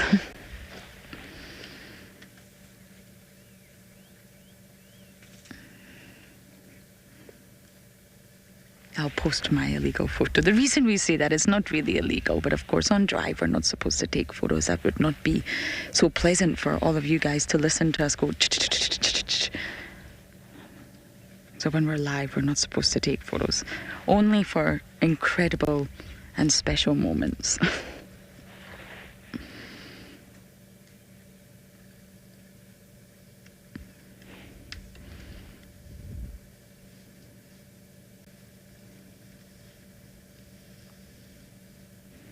Oh, hello. Where are we going to go now?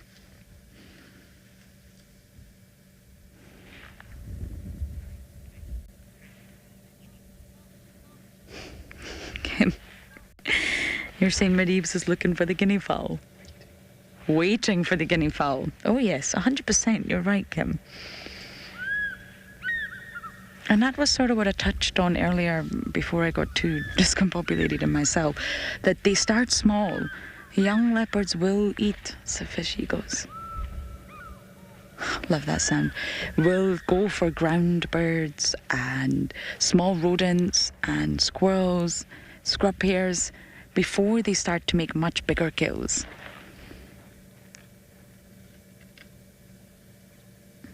It takes a lot of effort to take down an impala. That cannot be an easy task, especially a ram. There's normally Tandy that does that, but what I've noticed recently, and this is just an observation, is that she's not hoisting them. This is the third impala ram I've seen with Tandy, and it's definitely been her that's made the kill, but she's not hoisted. Which is quite interesting.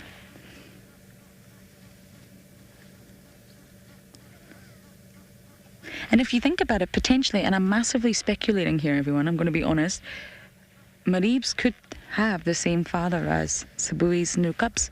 Potentially. Could both be Mowati. We don't know that, but it could be.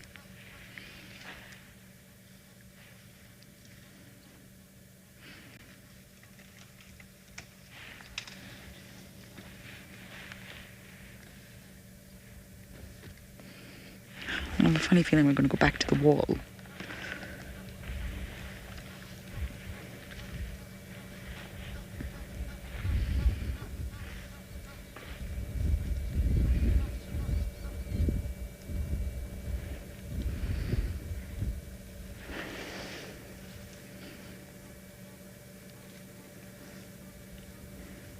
Oh, yeah, we're going back to the wall. Okay, we're going to reposition. Are you ready, Rav? Yes. I didn't think this day could get any better, honestly. I really didn't.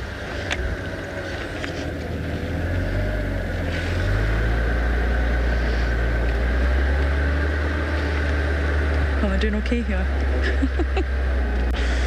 Up and around onto a damn wall.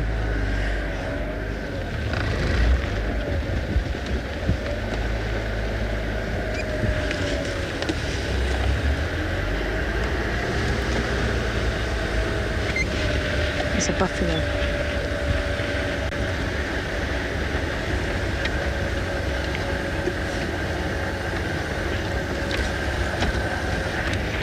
Elton, you will just have to repeat that question. How is this for you, Dove?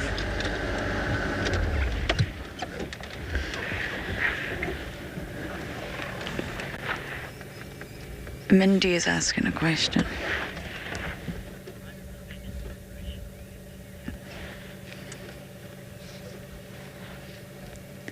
Mindy, you're asking how does the separation happen between mother and cub? Again, it's a natural sort of process. So mum always leaves cubs, even from the onset, even from birth.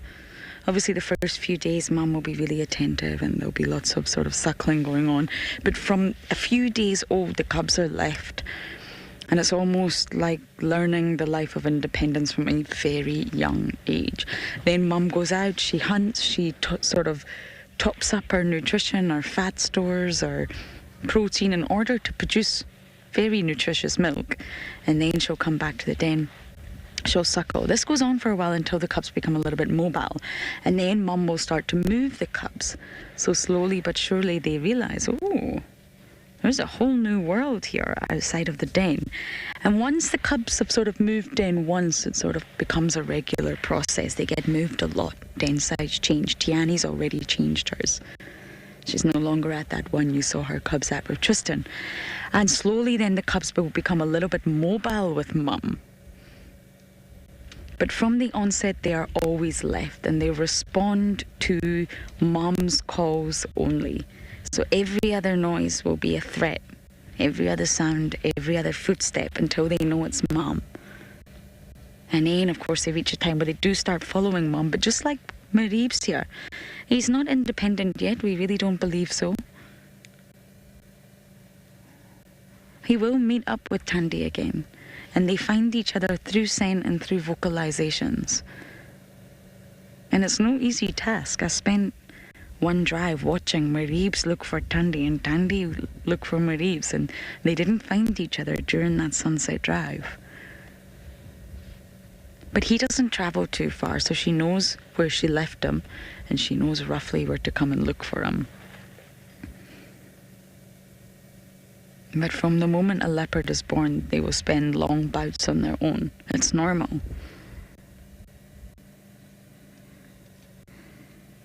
The same with hyena cubs. They spend long periods of time on their own at the den site.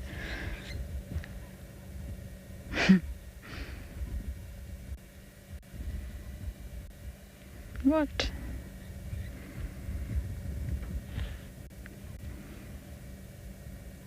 Are you waiting on the guinea fowl?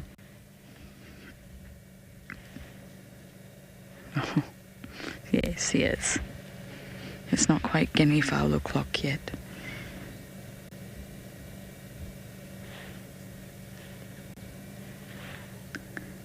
There are actually some thickneys in front of us. It wouldn't surprise me that he was maybe watching them. I think it's a thickneys. What are thickneys?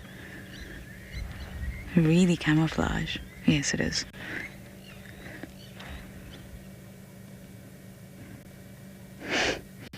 These birds are crepuscular, which means they get active sunrise, sunset. And it wouldn't surprise me if Mareeb's made an attempt for these birds.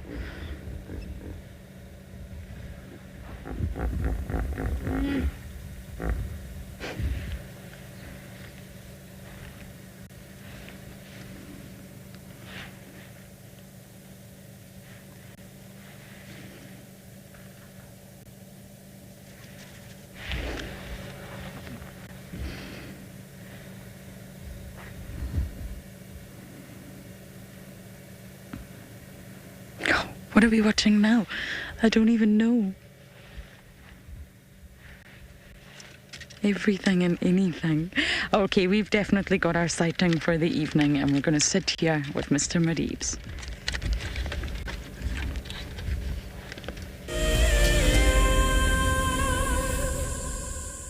Hi, I'm Dee from the south coast of England. Today I was told I have won the most amazing prize to go to Marataba. Oh, I can't believe it. I became hooked on WildEarth last year when I was trying to escape COVID, and animals are my thing. I just love them and I love what WildEarth does. So that's why I wanted to become an explorer. Just so looking forward to going out to Marataba. Want to do a walking safari. Thank you so much, WildEarth.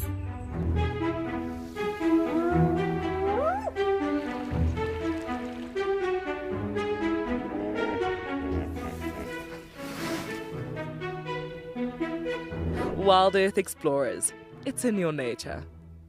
Hello everyone, my name is Trishala and I am a naturalist and safari guide here in Djuma Game Reserve in the Sabi Sands in South Africa. I think that the information that we provide, and most importantly the questions that you ask, give both you and I a really good idea of what's going on.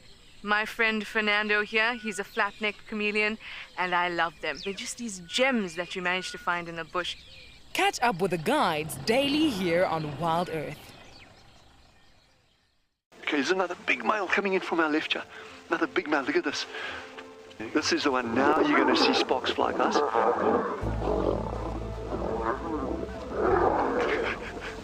Guys, it doesn't get better than this, eh? Yes, unbelievable. Africa, I love you, eh? Expect the unexpected here on WildEarth daily. My name is Ross and I'm a field guide at andBeyond Pinda Private Game Reserve. I love getting questions from guests on WildEarth because I love sharing and learning information about nature with new people, and it also makes me feel like you're all joining me in real life. If you want to ask a question on WildEarth, then you need to register on our website. Once registered, go to our live safari page and submit your question below our live feed.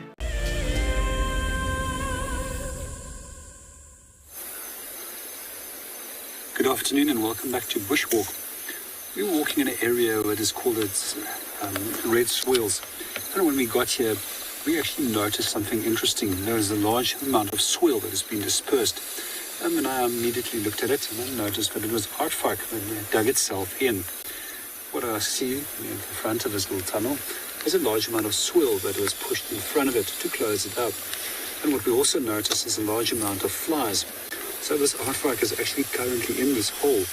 It's amazing how close we are to him, and yet the chances to see one at night is incredibly small.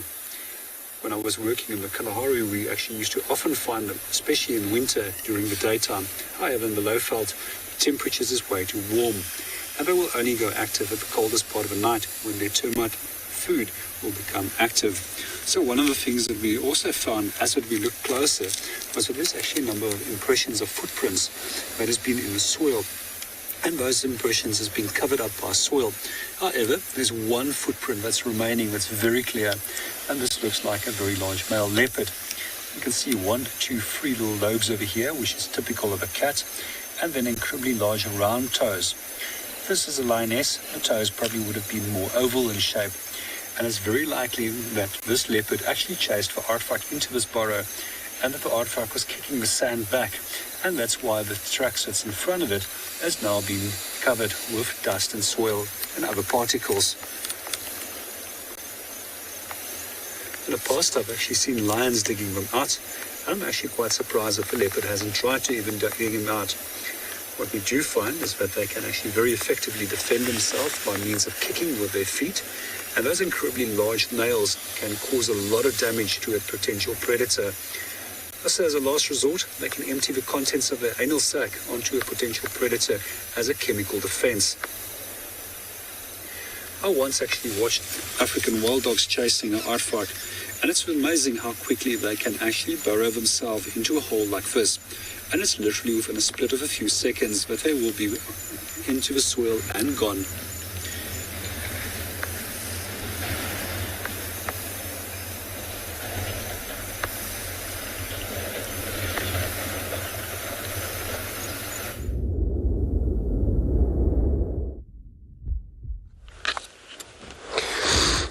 So, thanks, JP. We got it now. We're still sticking in this very beautiful watering hole at Bevelsoek Dam. And then, since we're still looking at that singular hippo in that water, and we actually waited enough here to witness this. If there's more, then not, because usually they would hold their breath if they're under the water for maybe 4 minutes, 6 minutes, and they have to take a breath from there. But still only that one we can see. We're just gonna wait, maybe it happens. There's another one.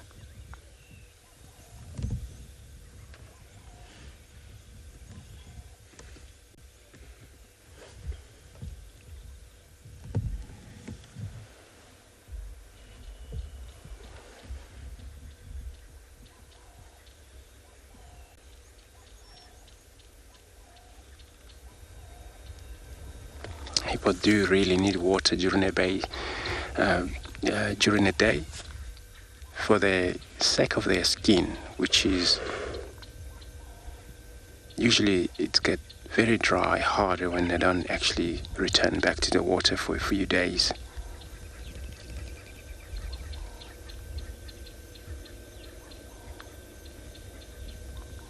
And that's why when they get up, it's got to be cooler in the day or in the evening. And this is when they reach far away out of the water.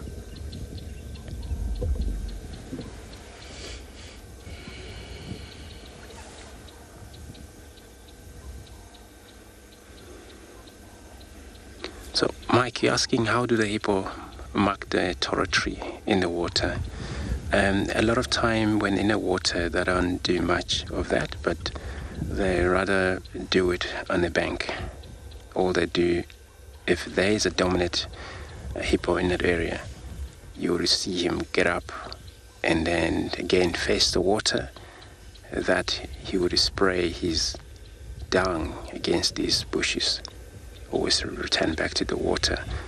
So if they ever happen that they defecate in the water, they can, but that if it's all about now marking territory, presume that it wouldn't stay long, whatever the message would be there, because of the water, it's a liquid.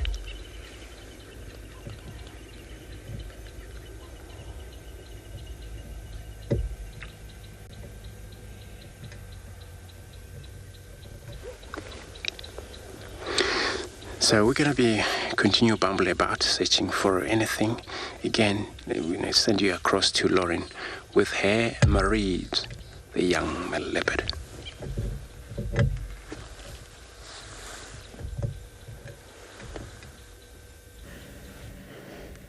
We're still sitting here with them. He's woken up now, though. And you know, we do sort of... The average age that male leopards are sort of said to... I'm not sure if you can hear the fishy goats. Are said to leave mom is around 2 years. But what you've got to remember, it depends on so many external factors, and that's just an average figure. Shasha clearly left mom earlier than 2, and some male leopards will stay a little bit longer. 2 years is the average figure, but either way, male cubs or sub-adults tend to stay with mom a little bit longer. And it's not been proven, but the sort of theory behind it is that females take over a section of mom's territory. It's literally handed over to them.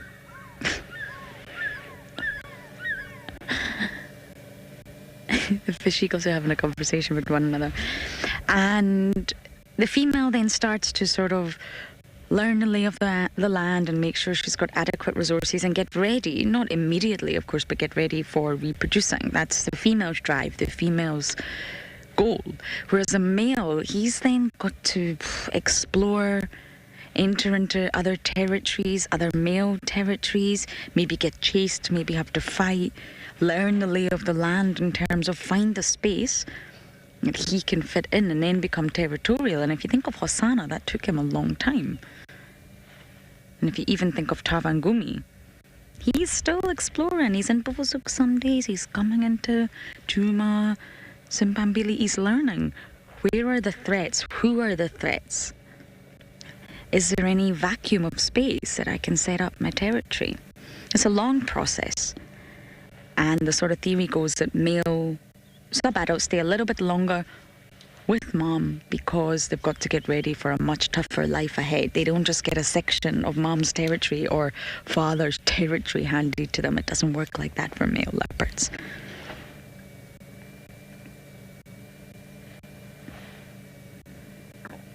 So for that reason, they're under mom's care a little bit longer. But maybe 18 months they go, maybe 20 months they go, and maybe 26 months they go. It's not necessarily on the 24-month mark. It's just sort of a rule of thumb, and that's the same with everything in nature. It's an average sort of figure. It will depend on so many other factors.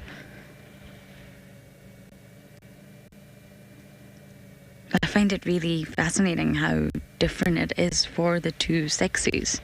Completely different life for the male and the female. And what they're striving for. They're both striving for the territory, yes, but for completely different reasons.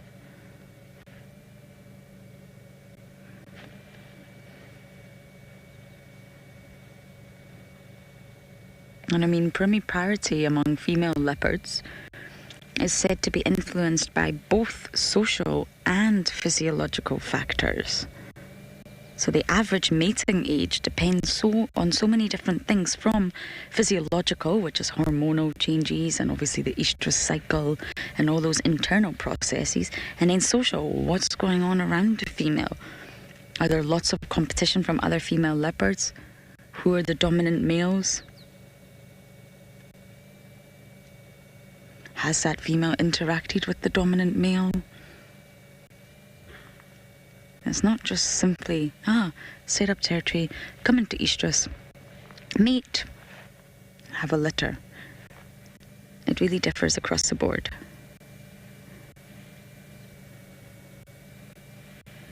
And of course, physiologically, females will become, they'll come into estrus and they'll be capable of conceiving a lot earlier than they're actually ready. They'll probably still be in the process of establishing their territories at that age. So physiologically it's possible, but socially it's not.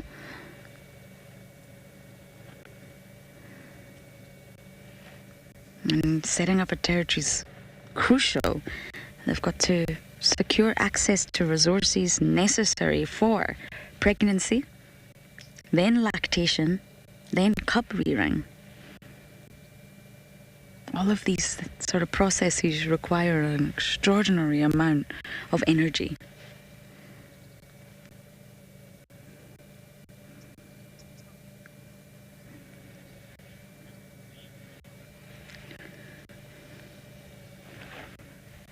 Elizabeth Medivs does indeed love this dam wall. He loves chitwa. I love chitwa. And I think this dam wall is a really good vantage point, and it's warm. The stones retain heat. I remember at school in winter, when it was starting to get cold, maybe not winter, maybe autumn, we would all sit on the pavement in our little school skirts to try and get some warmth from the pavement before it really got cold. And that's really what he's doing. And waiting for the guinea fowl, of course. Master of the guinea fowl.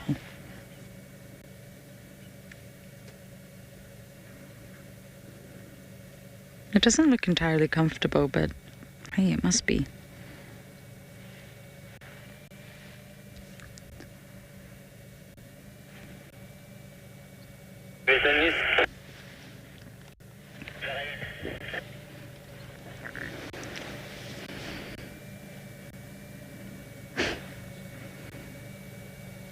It's also quite hidden. He really blends in there. Dobby and I didn't see him when we first were looking at the elephants. We didn't see Reeves. So he's sort of away from the dam, away from the open area, hidden, camouflage, and it just gives a perfect viewing point of the open area so he can decide what he wants to eat.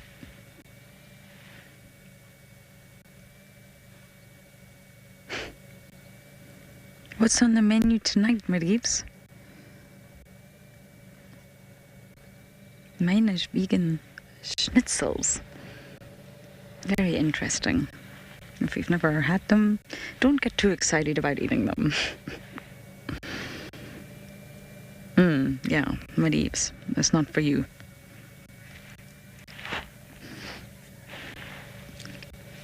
Okay, we're not going to go anywhere. We're going to keep sitting here with Mr. Reeves.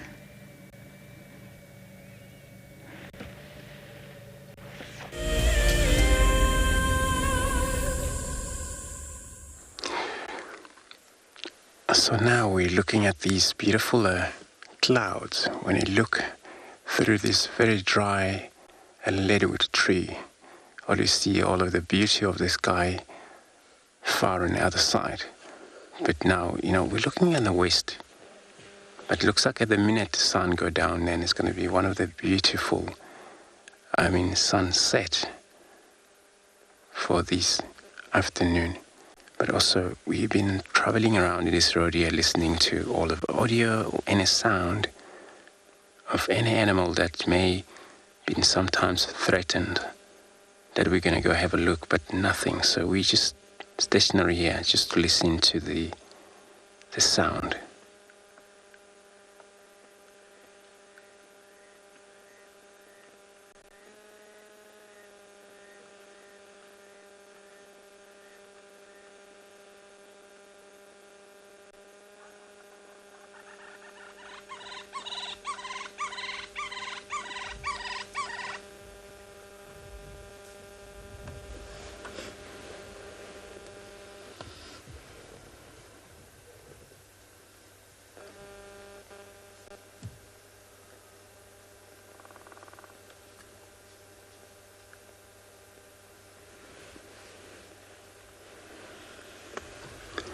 When this time of the day, animals, birds, especially birds, they ought to be calling about, because now it's getting very late, so that they would know for tomorrow when they're up, which directions are their friends slept last night. So all of this sound that you're hearing, it's all about maybe lost communication before it's too late. Thursday has to gather up together again. It's so important they will do that. So I'm going to carry on the search.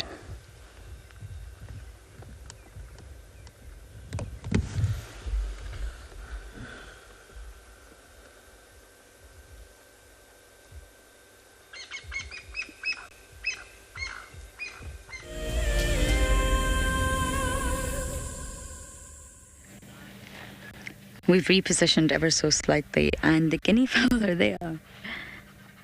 They're running, as usual, across the open area. We can't show you them right now, they're behind a tree, but he can see them.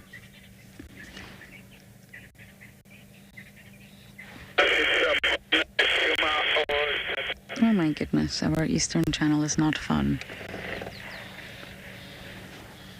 And look at those paws. My goodness. Are you just going to sit and watch them? Mm-hmm. Those paws are huge. And they're only going to get bigger.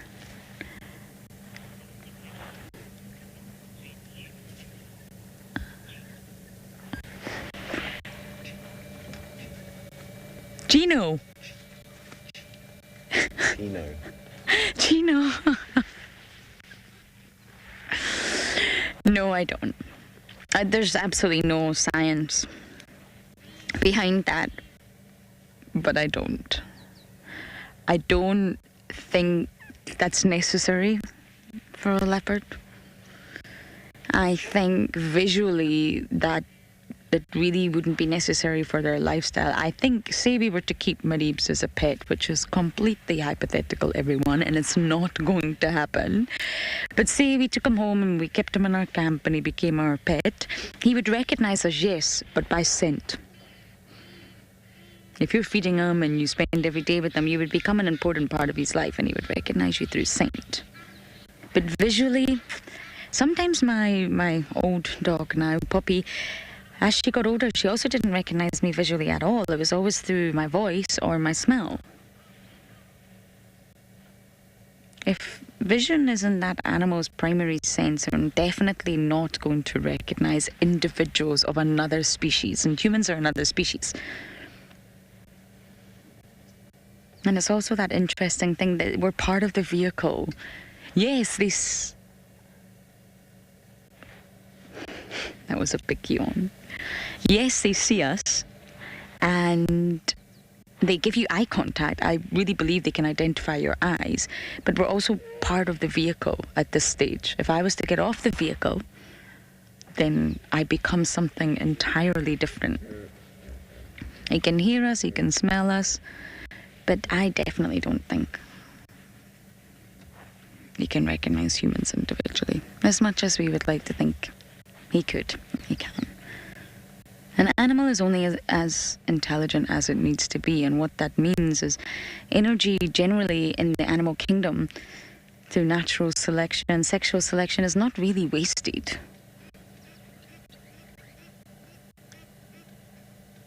A leopard doesn't need to bother with humans.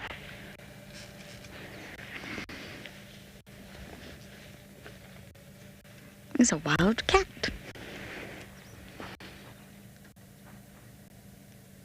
He definitely knows the human form, but definitely not individually. And if you all have dogs at home, think about your relationship with your dog, and is your dog recognizing you through vision, though? Or is it as soon as you call their name? Hey, Bruno, Bruno, come here, boy.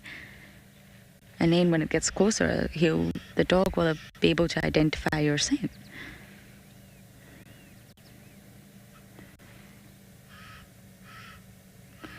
And that's what the whole phenomenology thing is all about, understanding the animal's world through the animal's perceptions. And I love the quote, "What shines forth for a butterfly may fade into the background for a dragonfly." The two insects, aerial insects, and yet what's important for a butterfly may not be important for a dragonfly at all. And yet they may be sitting on the same branch. Got to really get into the mindset of that animal and think, what senses are they using? What's their primary senses? What's their secondary senses? How are they communicating? And immediately, leopards communicate through scent. He lives in a chemical world. He's sitting on that wall about under 5 meters in front of us, and yet his world, his phenomenology is entirely different from Darby and I's right now. Even Darby and I, we're both humans of different genders, but we're sitting on the same vehicle called Wendy with the same leopard called Maribs in the same location called Chitwa, but we're both having a completely different experience. And that's just between two humans. Think about it between species. I hope all that made sense. Anyway, I have a funny feeling Maribs may get active shortly, so we're going to stay here and we're going to send you guys over to JP and Pridelands.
Welcome back, everyone. We're in an area where we're busy searching for lions. Have found a nice, beautiful spot down by the river. So this is our eastern border. So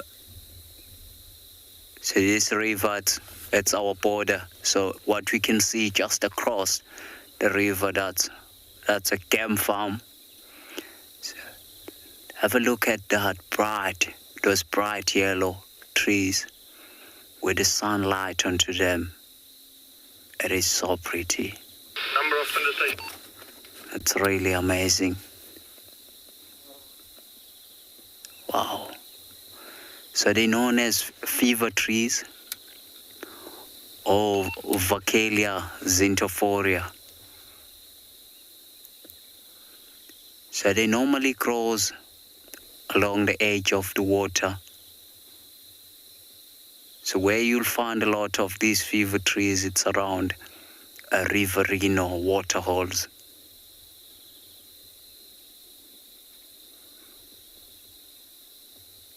They're one of my favorite trees, because if you're looking at the bark, it seems like someone did paint the yellow bark on that tree.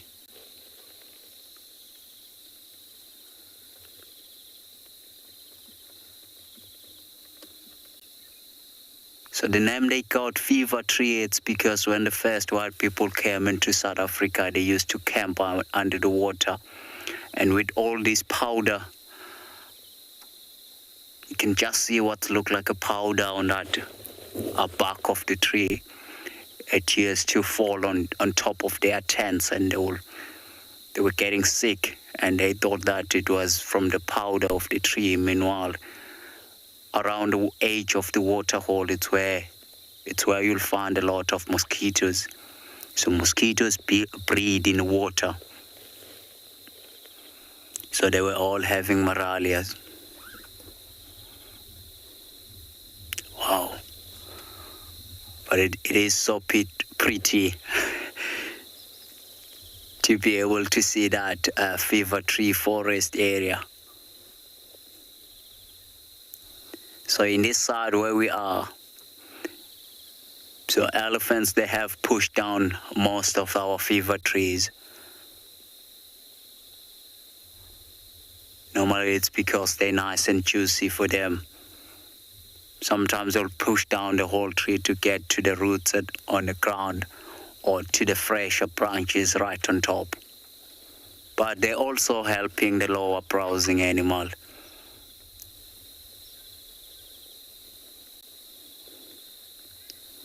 You can just see those, something in the water there. I would say perhaps it was a catfish.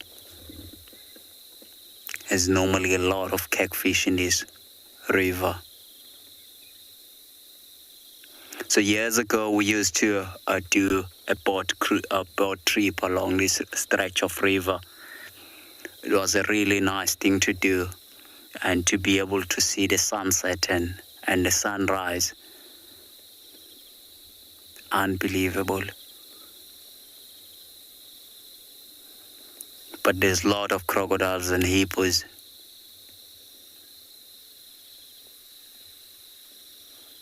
With that beautiful sky at the back. That's amazing.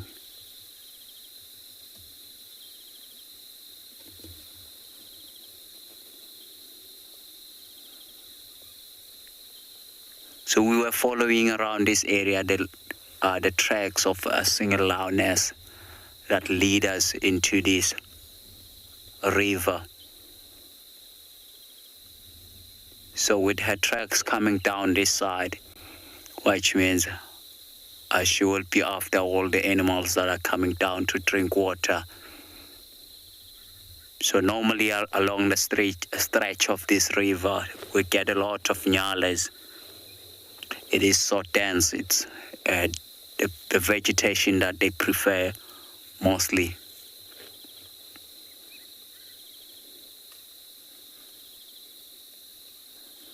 You can just hear something moving behind us on our right hand side. Probably one of those Ngalas.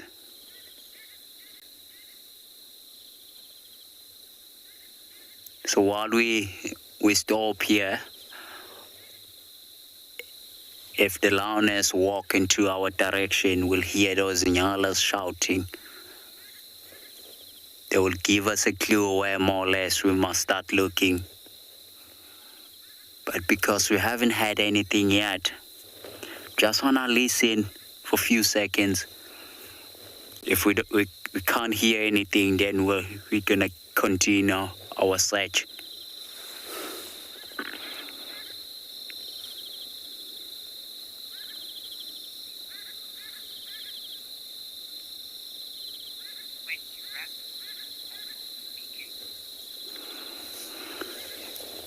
I think we're gonna drive around so long and see if we can increase chances of finding this lion, because we haven't had any Ngalas shouting at the moment.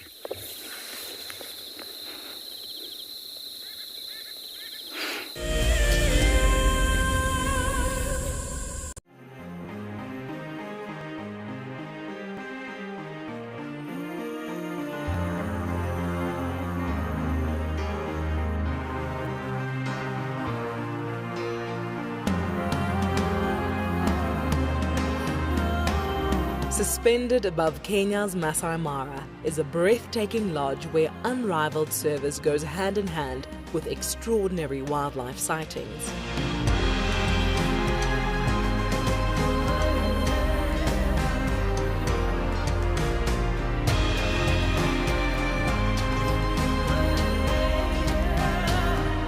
Ngala Mara offers a quiet place where guests have the opportunity to reconnect with the world again.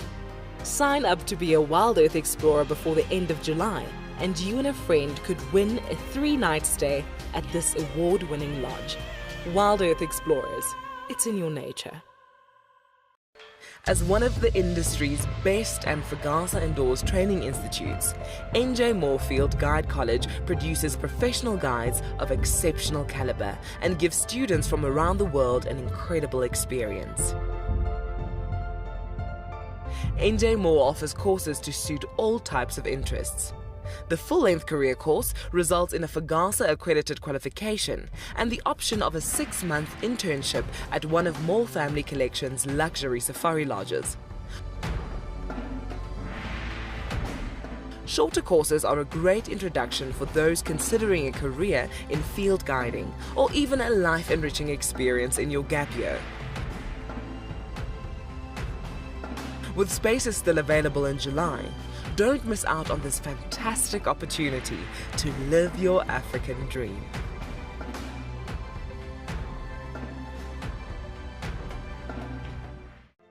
I've seen something I've never seen here before. Look at these cubs.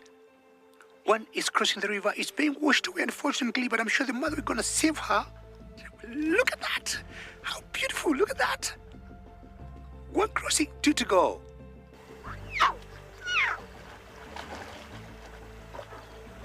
How cool is this? Expect the unexpected here on WildEarth daily.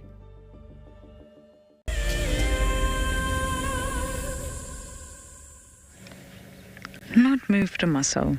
So as for my last statement about him getting active was completely inaccurate. The sun keeps shining through a little bit, causing his eyes to just, they look like they're on fire. And really, he's going to relish every moment until it gets dark. I think he's not going to get active now until it's dark. It's really not so cold just yet. But I can assure you I will not be seeing that in about 45 minutes' time. It will get a lot colder.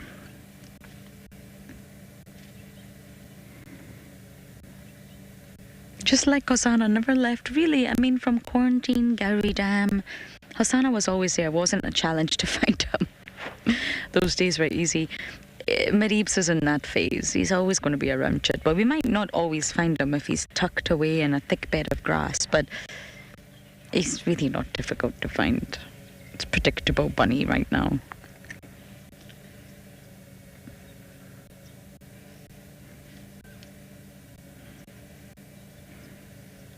Oh, he's sleepy. You're making me sleepy. I've been so excited about that sighting all day. Couldn't rest. Really wasn't sure if we were going to be able to make it work for you all. But I'm also feeling sleepy now.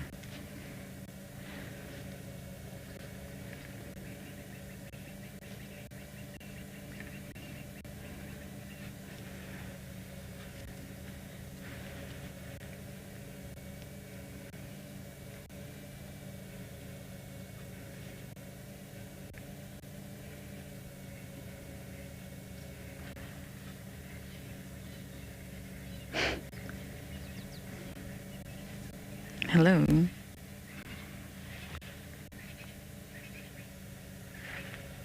Always alert, always listening.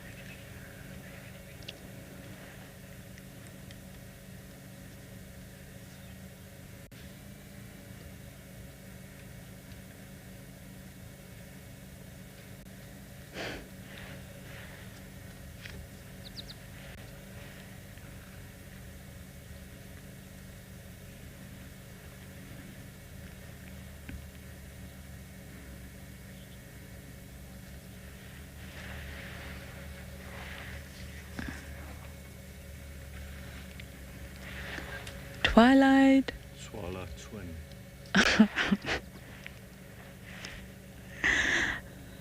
Are you going to come right up to the car? You are. I'm going to answer that question in just a moment. He's going to do his usual.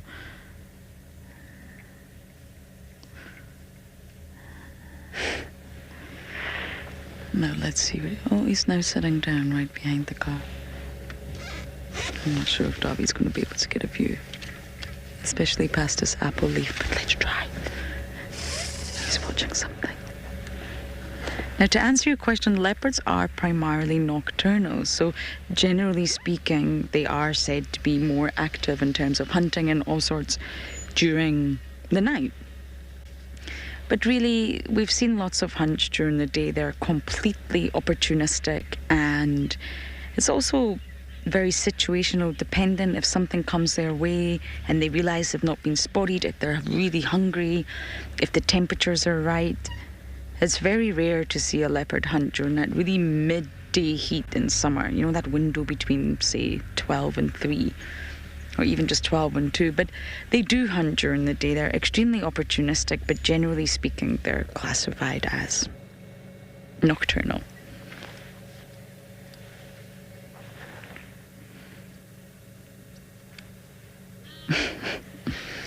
Mareebs, this is not very ideal. He's so familiar with cars.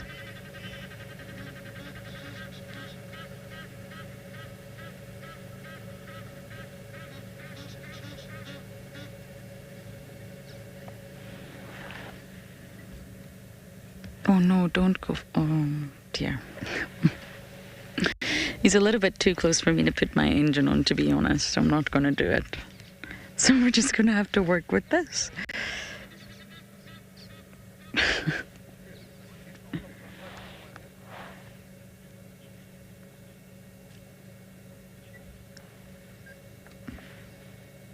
Charlie, you're asking, did Mareebs... Was he an only child?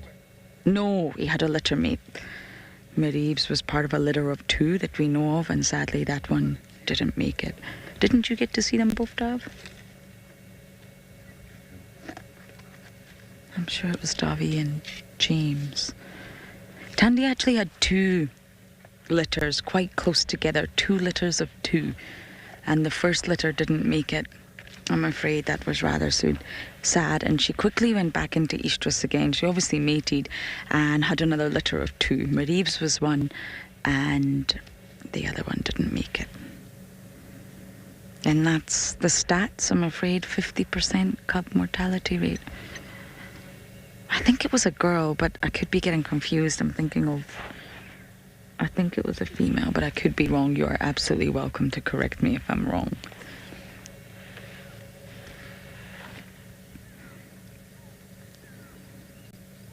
And that's exactly how it works for leopard.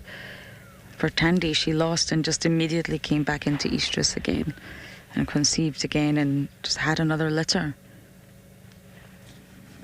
And here we are with this one right behind the car. No way can I turn my engine on. I will not do that, everyone. He probably wouldn't bother, but I'm still not going to do that.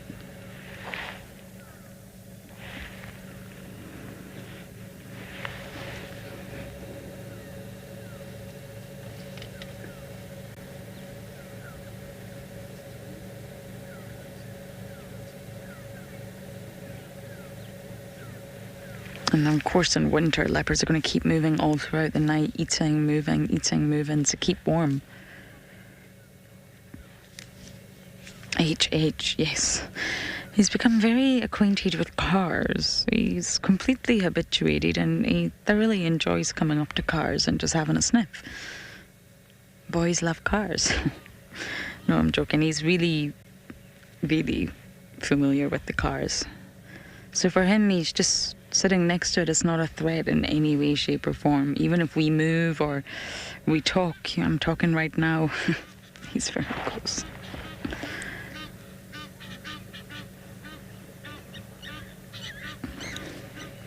I'm actually surprised sometimes how habituated he is, because he spent a lot of time on Torchwood where not too many vehicles traversed during those early years.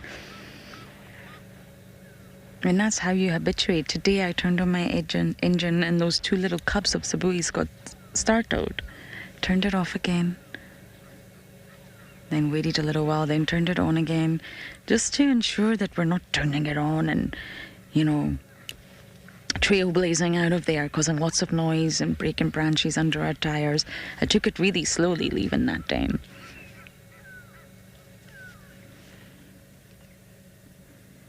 But my reefs here are completely habituated.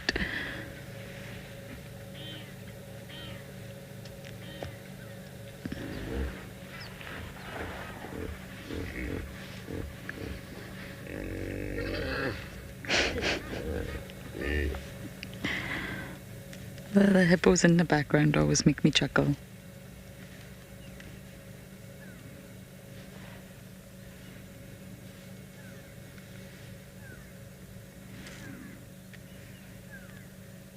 I remember Hosanna used to use a vehicle to hide behind for hunting.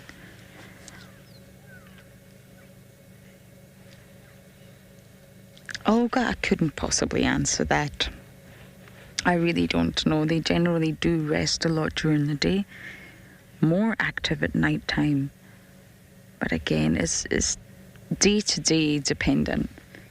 They do sleep, but not in long bouts like humans.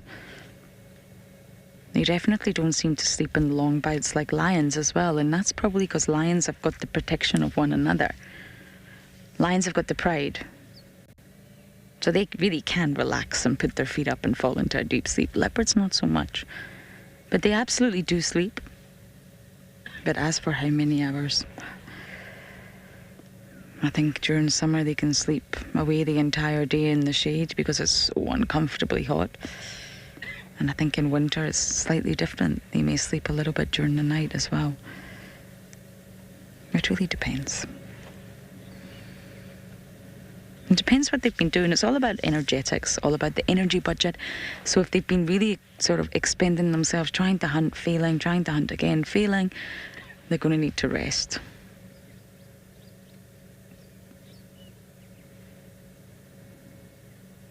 It really depends, Olga.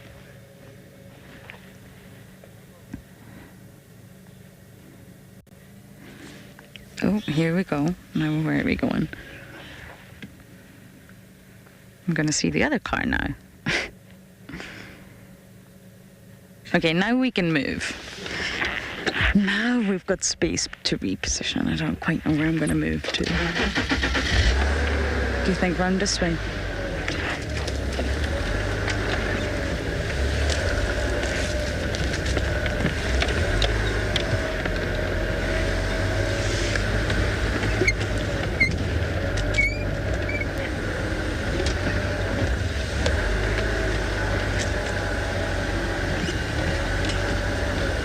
Can you get over here, Dolph?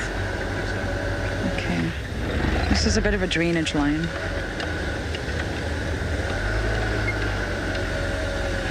Okay, we are going to do our very, very best to catch up with our now busy cat.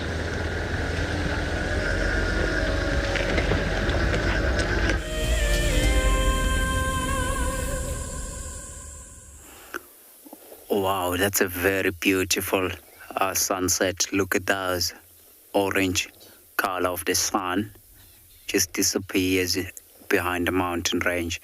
But at the moment we're going to sit quietly and enjoy the African bush sound.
So everybody, we come across just a small group of impalas, but they just moving away into that wood. So we stop here because, you know, looking for the cats.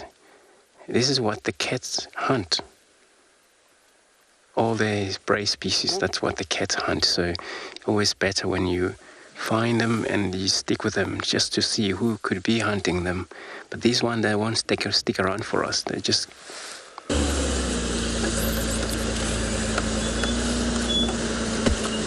It's getting a time, well, really time where the cats, those want to be mobile when it's dark. This is the time for them to get mobile about.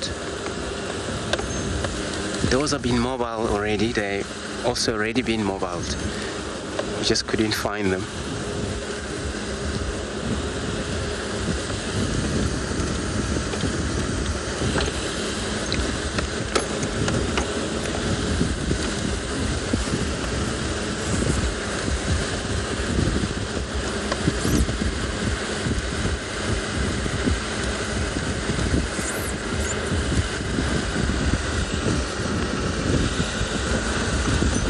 It's a beautiful clearing here where it's very good for the impalas. Every time it's dark, the way may group up and just to take it easy. So I'm gonna go stop there because it looks like there is more impala on the far right, returning back to the very beautiful open area here.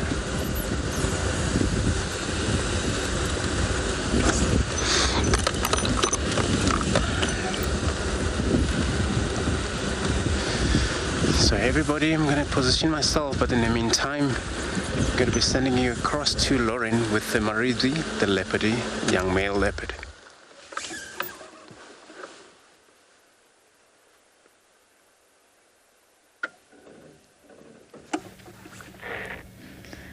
He's watching something.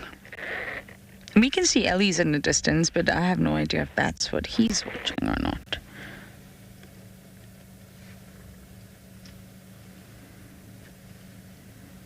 I have no idea where Tandy is right now. Imagine she's on a kill somewhere right now.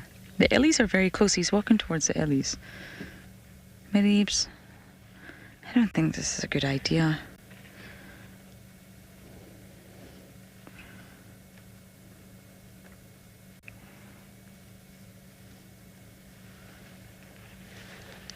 Excuse me, everyone. I haven't even had time to put my jacket on yet. I'll need to get that on shortly. It's getting cold.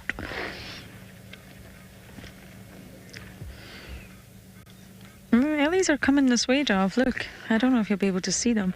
I think that'd be gorgeous with the sunset. Oh, goodness, they're all coming. We need to be careful of our positioning here, as they're not going to enjoy bumping into Middeeps.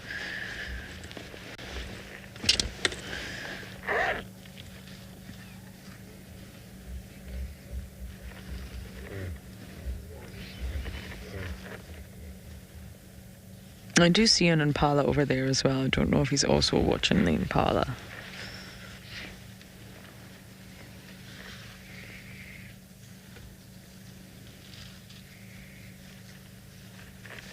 Look at the Ellie Staffy, they're all coming out. John, no, leopards do not. They live an entirely solitary existence. The only time you'll see multiple leopards together is mother and cubs. Wow. And mating pairs.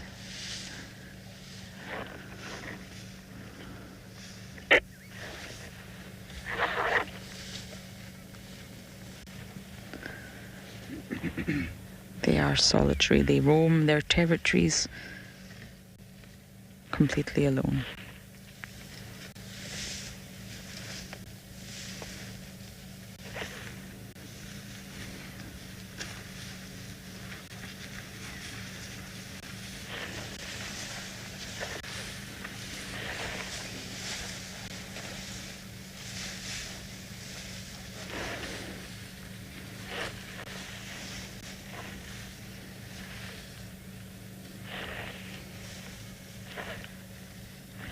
Did you enjoy that, my leaves? This is where he learns that he's camouflage. He can be invisible. Victor, no, absolutely not. He may stalk a calf if it was completely on his own, but no, that's not what was happening here. He's just watching them, curious, learning that he can remain hidden. Sit still like a statue. And he knows that he does have some power to be invisible, like that cloak they put on in Harry Potter. This is how he's learning that he can be camouflage. But absolutely not. No, he may attempt to stalk a calf if it was on his own, but even a calf, a newborn's never going to be on its own. It's going to be surrounded. The adults always surround the very, very young ones, and even the slightly older ones really would be too big for Mareeps. He's a very small little leopard.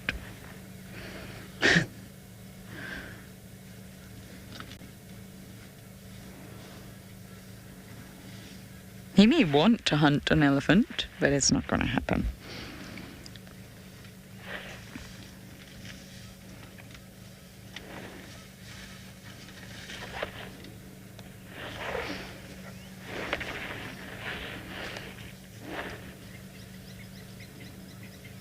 I think that's what he came here for, to investigate. What is all this noise? Who's over there?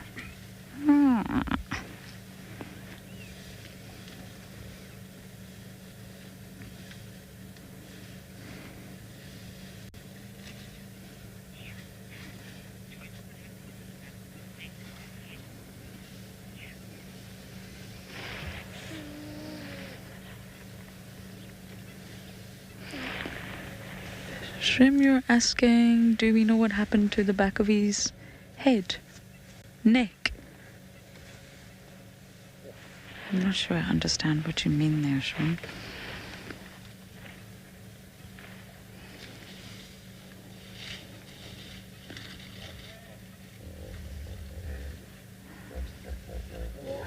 Oh, you're referring to the scar. No, we don't. Oh. We're getting adventurous. Let's follow. It could have even been Tandy. By accident, not intentionally. Maybe Tandy was picking them up at one point. Or scratched them. Their claws are extremely sharp, leopard claws. That's one of their weapons. But no, we don't know what happened. Could have been in a fight with another leopard that we haven't seen.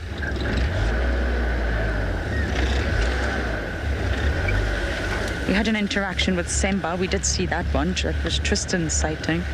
But no, we don't quite know what happened to that sort of mark on his neck area. But if you look at Hosanna now, have you seen the pictures of Hosanna? Have you, Darby? The most recent ones? No. My goodness, he's been in a fight. He's heavily scarred. As leopards and lions get older, they do become scarred. They get notches sort of on their ears. But right now, I was saying Mareeps is pretty picture perfect. But if you haven't seen Hosanna recently, check it out. He's got lots of scars across his nose.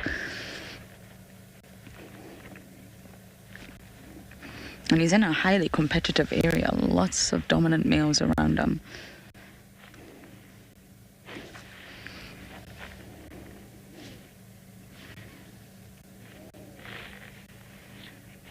Now, if he keeps going, we're going to end up on Little Gowrie. I think he should go back to the Guinea fowl, Mareeps.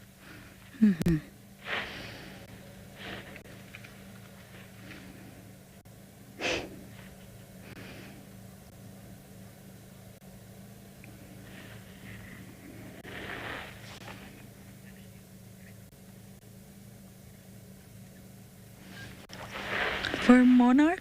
Forest monarch. Forest monarch. Love that. It really is amazing, and you don't immediately think of it as a human. Oh, he's off on a mission again, my goodness. As a human, we don't really perceive that as camouflage. There's impala. Okay, I am going to get out of his way. He's going behind. He's watching these impala, whether he's actually going to go for it or not. Do you want to sit tight here, Dove? Okay, he's far enough away from the car. But yes, to the human eye, we just see it as this gorgeous pattern that we want on our clothing and our bedding. But actually, you're right, forest monarch, it's incredibly camouflage out here.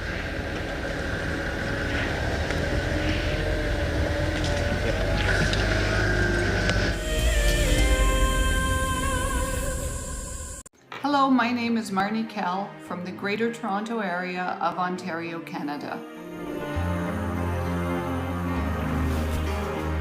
I am most excited to meet some of the guides that I feel I already know. And I'm going to very much enjoy riding along with them to see what they see most days while they're broadcasting these safaris to us, while also staying at the beautiful Simbambili Lodge. WildEarth has brought so much to my life, and I am thrilled and grateful to have this opportunity. Thank you. Sign up to be an explorer today, and it could be you jetting off on an all-expenses-paid-for safari experience. WildEarth Explorers. It's in your nature.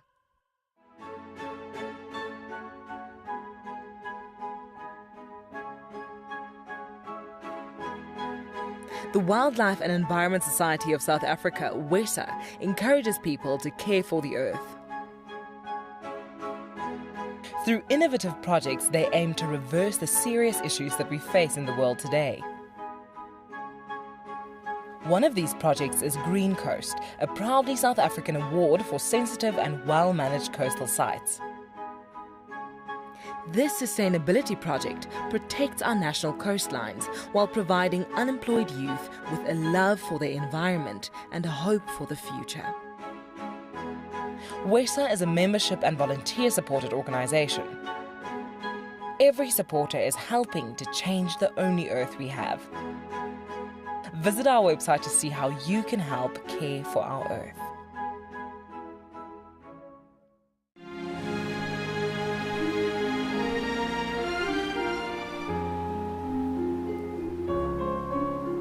You are cheeky. That was a brave decision.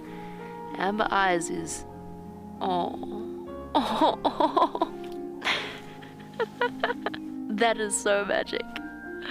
That was absolutely wonderful. Amber Eyes just gave that cub an enormous hug. Expect the unexpected here on WildEarth daily.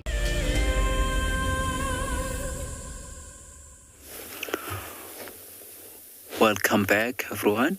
We have found some rhinos. Look at them. It is a cow and calf.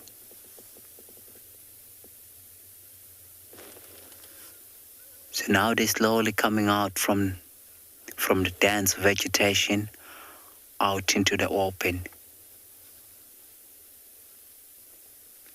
You see it's a lot more open where they are.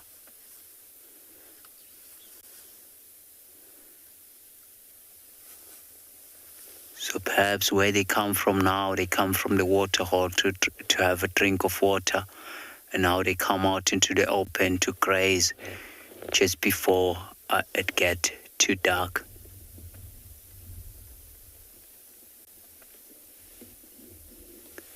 You can just see another rhino. Its face. Look at that.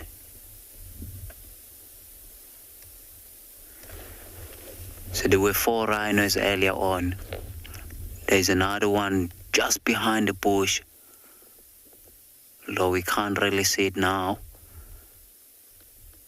So we're hoping that that one will keep walking away so that the one that's still behind the bush, it will be able to follow the rest of them.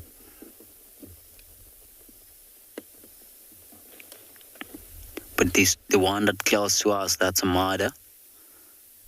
And the small one, that's her little baby. Look at that. They're constantly twitching the ears from side to side. Have a look at how small the eyes are. Johan, he's gonna zoom right close to those eyes. You see how small the eyes are compared to the size of the body. So that is why she's constantly twitching the ears from side to side. She doesn't have very good eyesight, and she rely a lot on the sense of hearing. So she can definitely see us, and she can definitely smell us. And the wind that's blowing from us to them. So she can definitely hear me calling or talking. Look at those two blackbirds that are just patch on her back.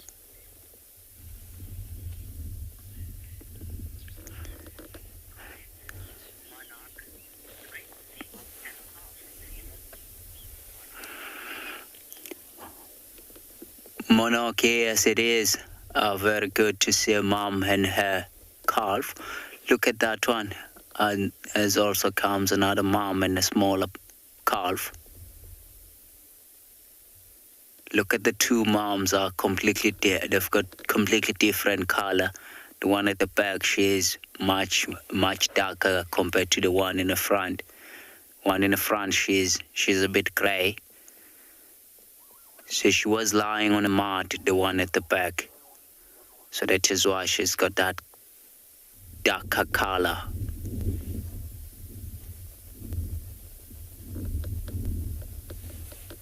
It is really nice to see that they're doing very well with that little baby as well. So that is why we came up with an idea of dehorning them. As you notice, the one in the front are almost both of the big females. We have removed the horn, but you can just see the horn starting to grow again. So we rather save the species than not. Have a look on the ears. We do notch the ears as well. You can just see there's a part of the ear that's missing. So that helps us to identify which rhino it is by counting it on those notches. You see she's got one notch on our left hand side, and on our right hand side she's got 3 notches. So that black bird that's sitting just on top of her, on her neck, it's on her shoulder. So it's a forktail drongo, basically catching a ride. As she walks, she'll disturb a lot of insect, and it will fly and catch the insect and come back and perch onto her again.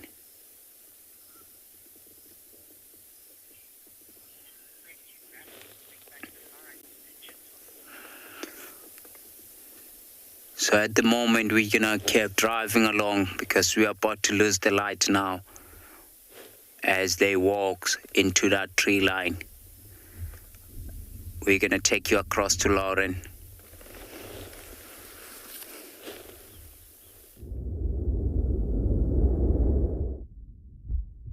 The drama here has been absolutely hilarious. Mareebs was stuck in Impala. And then a flock of guinea fowl flew in and he heard them in flight. They weren't on the ground. And he turned and ran and tried to chase them in flight. Then they arrived to the open area and he went after them. He missed twice. The elephants chased him off. He's just in a thicket in front of us. I just wanted to watch these ellies for a little while. It's all happening at Chitwa.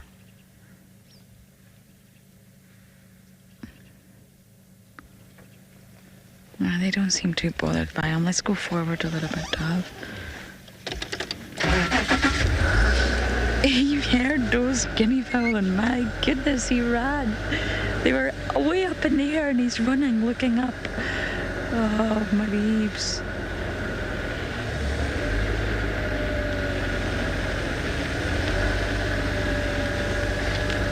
I don't want to block his view, Dov. I think we're just going to go back a bit. Can you get him from here at all?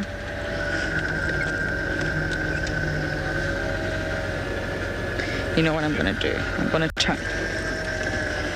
We're going to face the other way. I'm not going to position myself in front of him and all these delicious guinea fowl. He's got the elephants close behind him.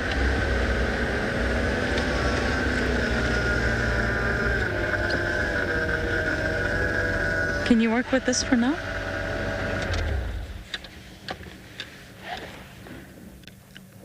You can see the ellies in the background.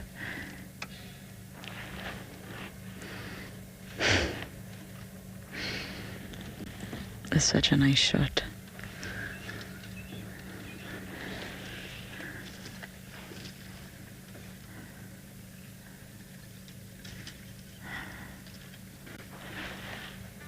There's a guinea fowl there, dog. And a few on the dam wall.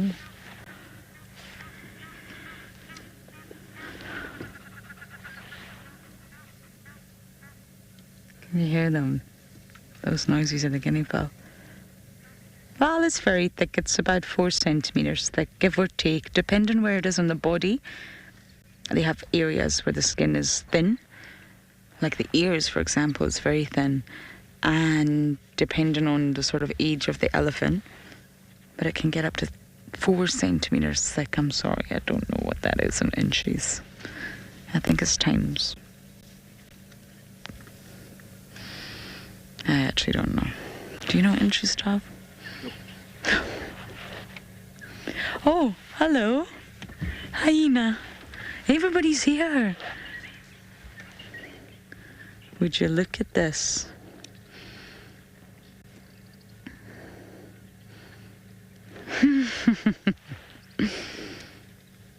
Hello, good evening.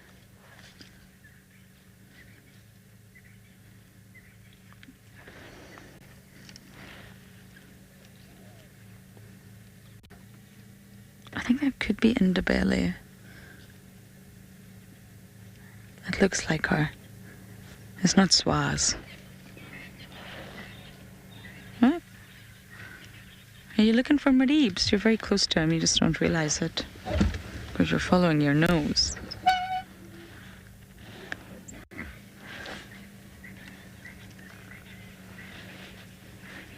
Oh, but Marib sees you. Oh. Are we going to stalk Indabele? Oh, we are.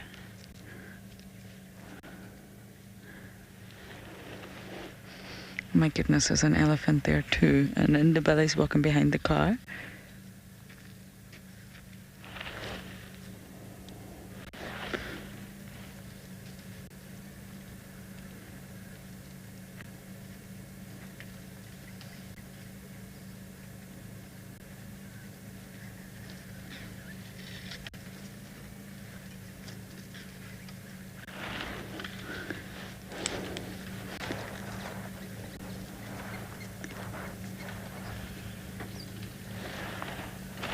Marib, you are really quite surrounded.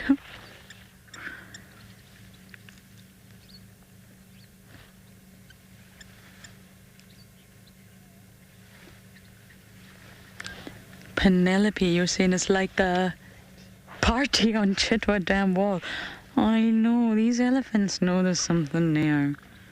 They're not sure.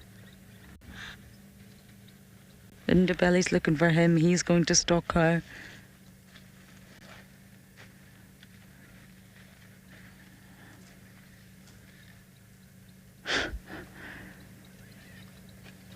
My goodness.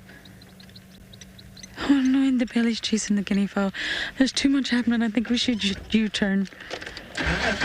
She's trying to hunt the guinea fowl now. She just missed one.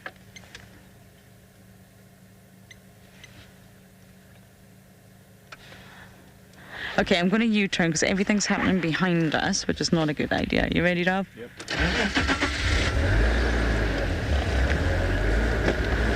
Or I'm going to try. Which way do you think, right or left?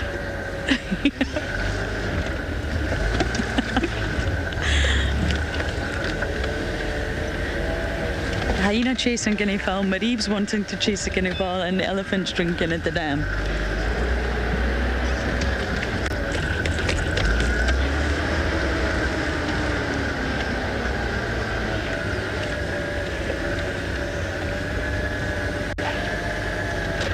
Okay, we're going to sit tight here. There is absolutely far too much happening, but I believe Andrew has got lucky with some cats.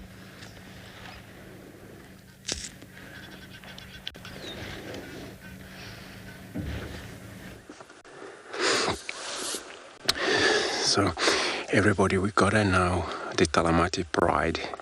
I was not actually thinking of finding them, because now I wanted to go, I was pushing to go to the south to check those tracks that we've seen back there, but maybe it was not them.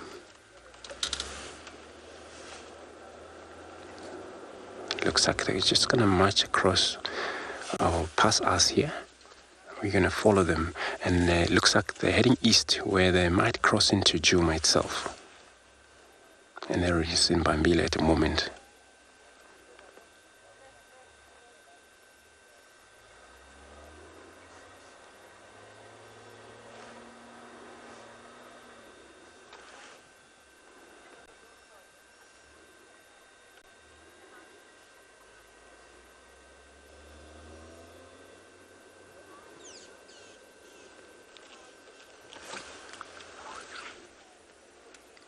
So there's a few of them still to come.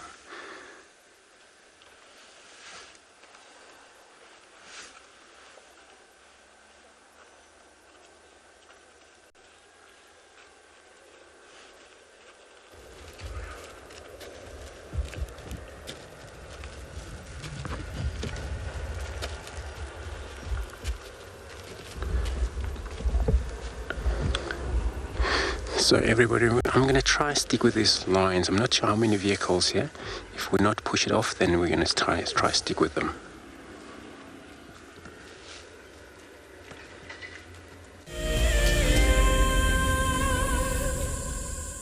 The most incredible time, our leopard is hunting the guinea fowl, but it just happens to be right in front of elephants. He's got to be careful. The guinea fowl have seen him. Listen.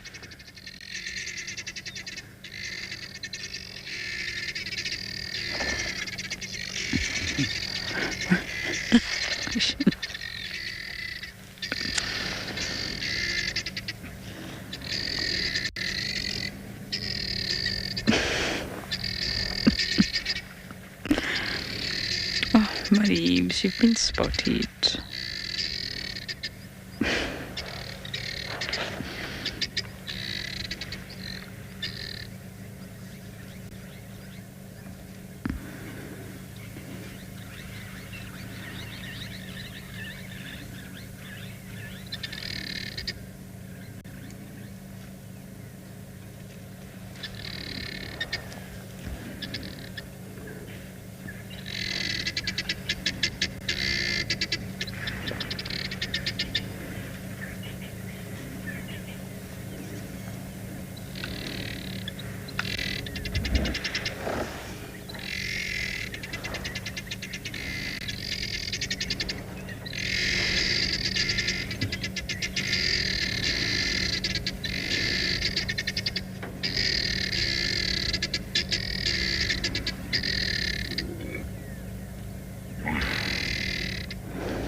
This has just quite literally been unbelievable. I cannot believe the amount of animals that we are surrounded by right now. The elephants are starting to move.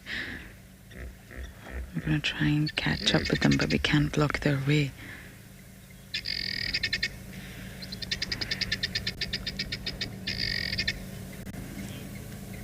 Wow, this is incredible. We're going to stay here and see what our young male leopard gets up to.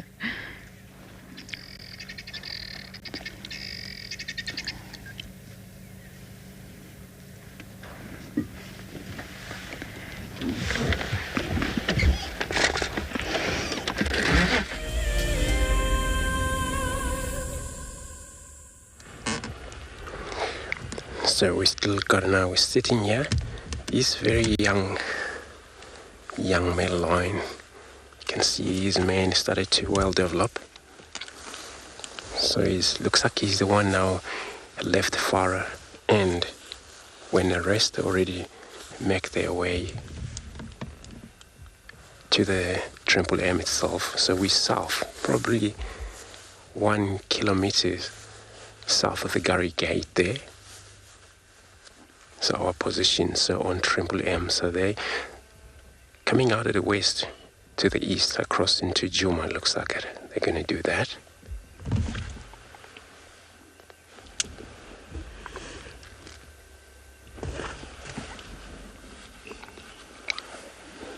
So what I'm going to do on the road is, it's quite a busy vehicle, so I'm going to try stick with these. One, hopefully stick around here for us. But once they cross into Djuma, all the western sector, they won't follow far east from there, so we'll have a lot of time with them.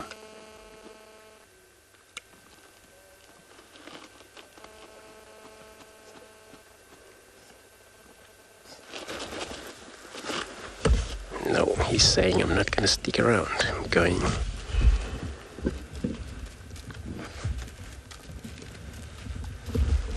Their tummy's not bad actually, they're all okay. So what I'm going to do, I'm going to try 10 around here.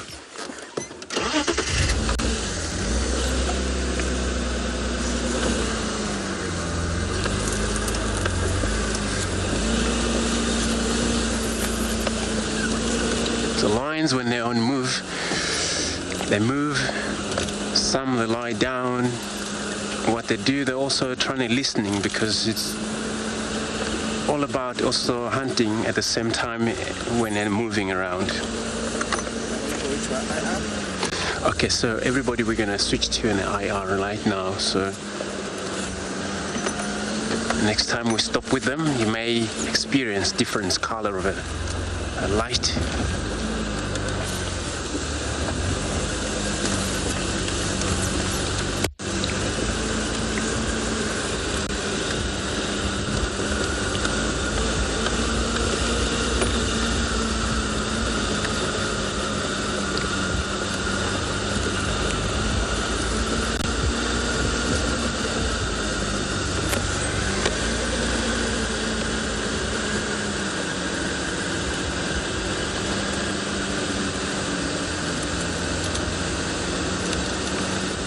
So there where you see all of the vehicles on the road, so I'm gonna from here see what is the situations. Otherwise, if it's a lot of vehicles in that boundary, we may have to maybe make a gap and then maybe visit them later on when it's okay for us to return back. The policy, it's always got to be 3 vehicles, but now I'm gonna probably hear from them. My radio's not working. Quick link to Lauren at the moment. Hyenas coming running in. We are having the most incredible scenes. In the belly's back, elephants are fighting. The elephants are going to chase her. She's chasing her. Let's go forward a little bit. She's running. She's going to run straight to Madib's. He's there. She hasn't seen him yet, though. The Guinea fowl have been alarming like crazy.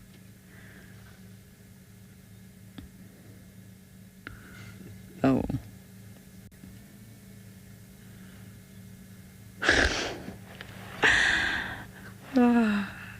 Elephants, hyena, leopard are really welcome to winter in the Lowveld. I'm going to go into infrared. You're going to go into infrared? Okay, let's do it. I just want to get round. There's a herd of elephants here that have been really, really nervous with all the guinea fowl alarming. I just want to get out of their way so that they can have access to the water. These two boys have just been fighting and tussling and fighting and tussling.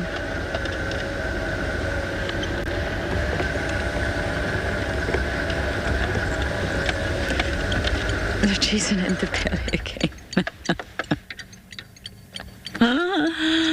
Oh, everybody's chasing everybody here.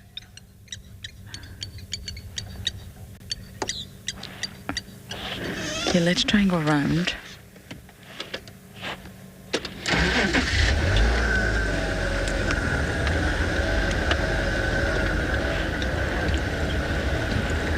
Oh, the guinea fowl are not happy. They do not like Mareebs. I can see in the belly.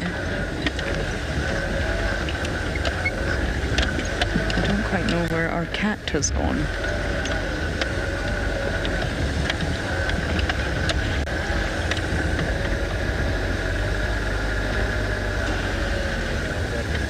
You got him. Okay.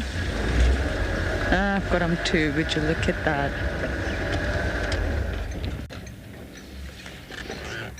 Danielle, you know, hyenas and leopards have such a history, such a relationship. They will just chase each other.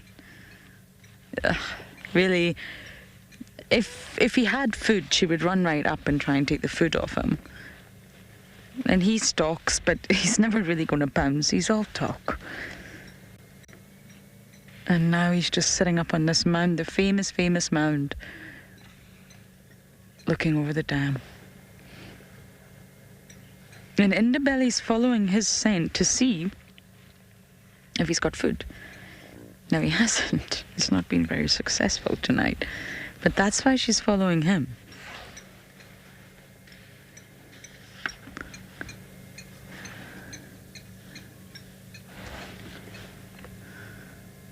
You hear them, don't you?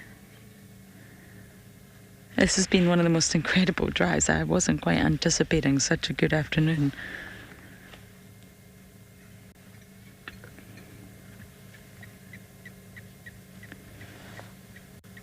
What you gonna do, boy? The guinea fowl know you're here.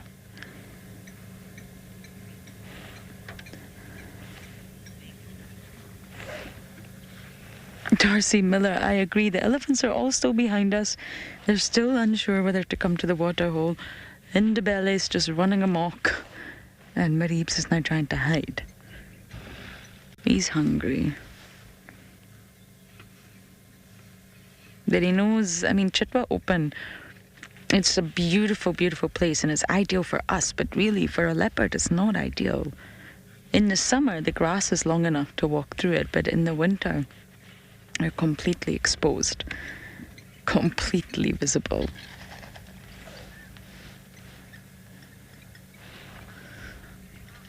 Everyone was chasing everybody there. The guinea fowl will calm down though. He may still have a chance. If any of them are still on the ground.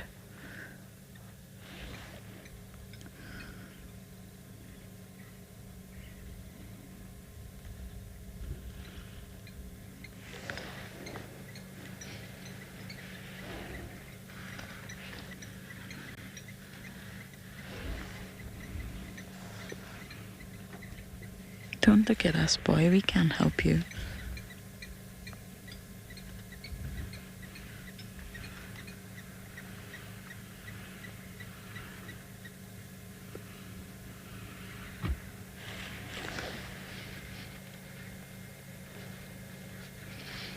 Okay, we're going to reposition a little bit. The Ellies are finally brave enough to come to the water.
Hi, I'm Mike Anderson, and I come to you live every day from Eco Training Pridelands Conservancy in South Africa.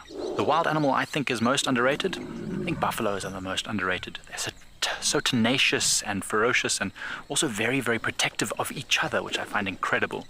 You know, sometimes people think of the big five, they just think of lions and leopards and other big animals, but I think buffaloes are pretty underrated. Catch up with the guides daily here on WildEarth.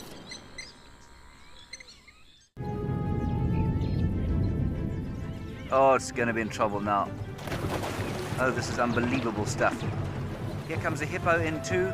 Go, Impala! There's a hippo coming in. I can't believe what we're seeing here. This is what we normally see in East Africa. It's all over. Hippo leaping at the crocodile now. Everything's gone underwater. Expect the unexpected here on WildEarth daily. My name is Steve, and one of my favorite things at WildEarth is getting questions from you. The type of questions that I really like are those ones that really help us to unpack and understand and really integrate the ecological knowledge and fully appreciate the importance that animals such as these Cape buffalo bring to the ecosystem. If you want to ask a question on WildEarth, you're going to have to register on the website. But once registered, just head on over to the live safari page and enter your question under the live feed.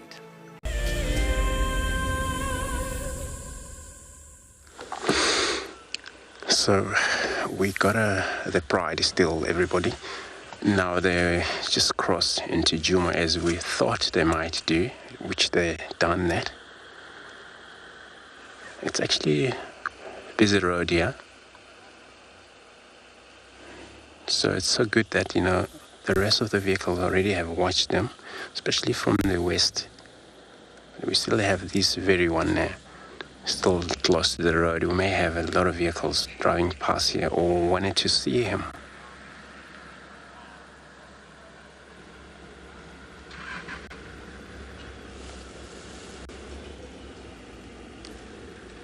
Well, I don't have my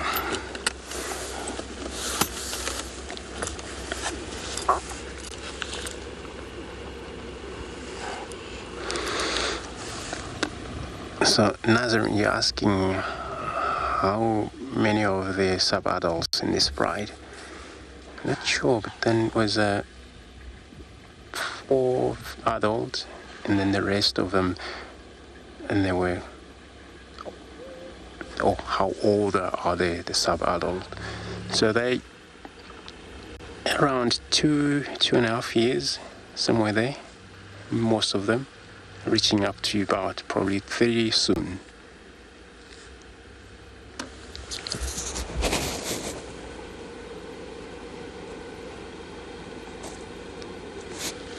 So yeah, I was right.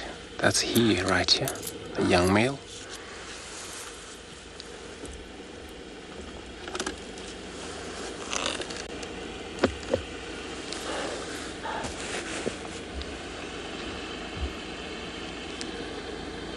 So what are we hearing on the background?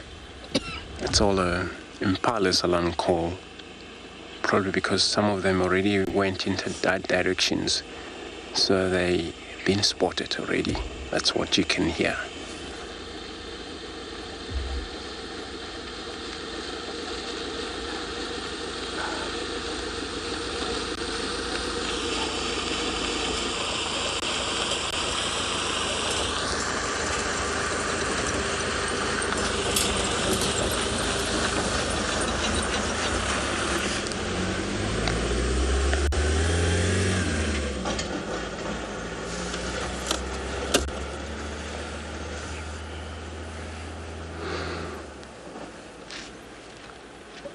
So you will experience such a vehicles passing through because it's still on a main road, and then we're gonna keep up with them. This one is gonna eventually cross over to Djuma because the rest of them have went there already.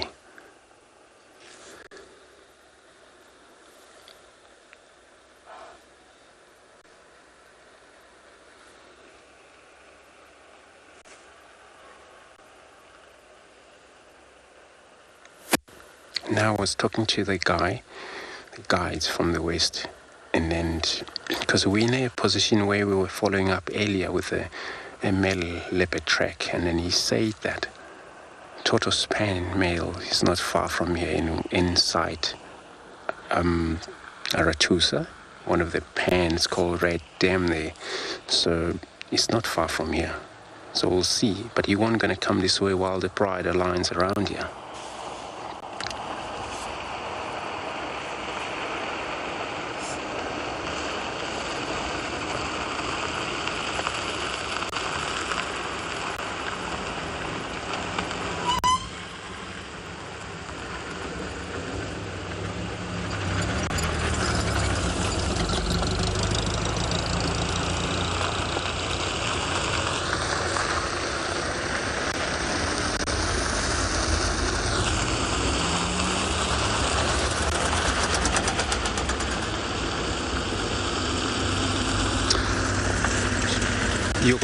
So you're asking how many kilometers lions can travel in order for them to find food.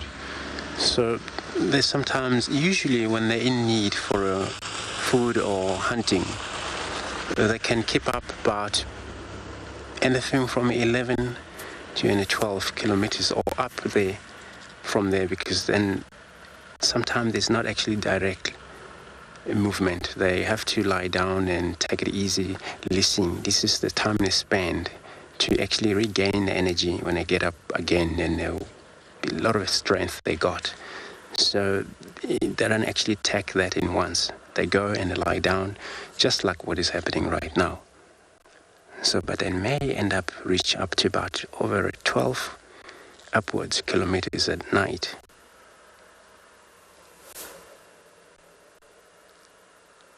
And then down that, sometimes it happens down in the cycles. You know, they go and then they come back the same route or maybe near where they have been if they're avoiding to travel straight far.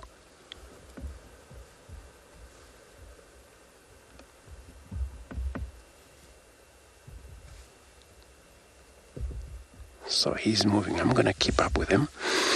He's going to show the rest of them.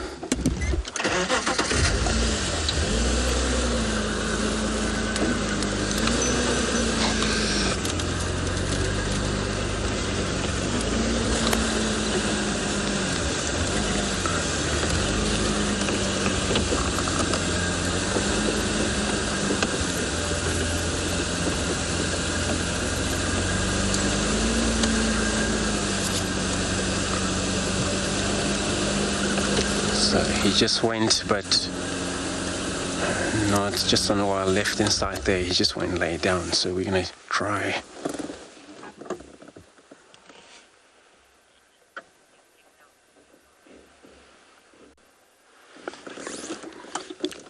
Mason, so you're asking at what age do the young male lions kick it out of their pride?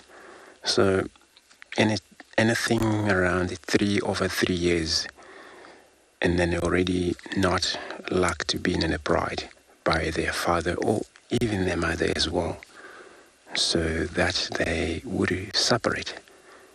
By the age of 4, if they more than one males, and there's a chance of them that they're able to reestablish their own, or started to investigate quite a lot of places for them to start to gain or experience of started to be dominant by age, begin from 5 upwards.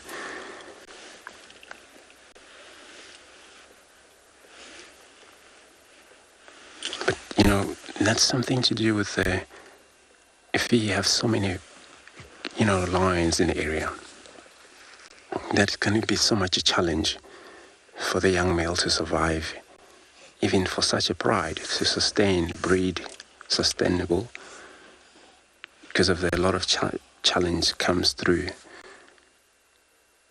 due to difference dominate. But if it's only, let's say, one coalition dominating 3-4 prides in the area, then there's a chance that you may see well-sustainable regrowth of the pride.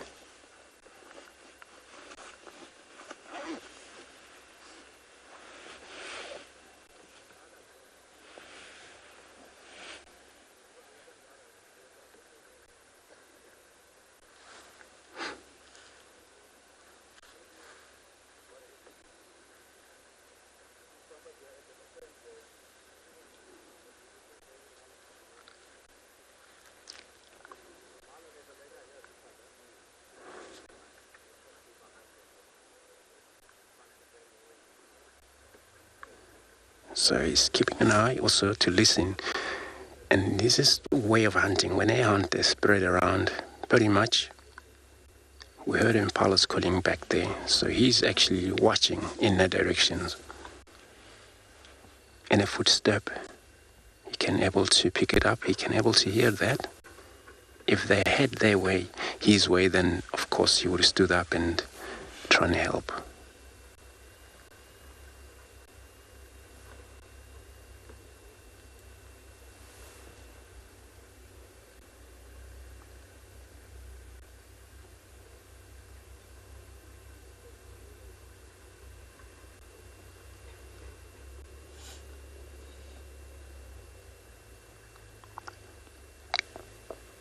I'm not sure when they're last eaten, because they just come from the west. I have no idea, but their tummy is not bad when I look at them. But they may hunt it because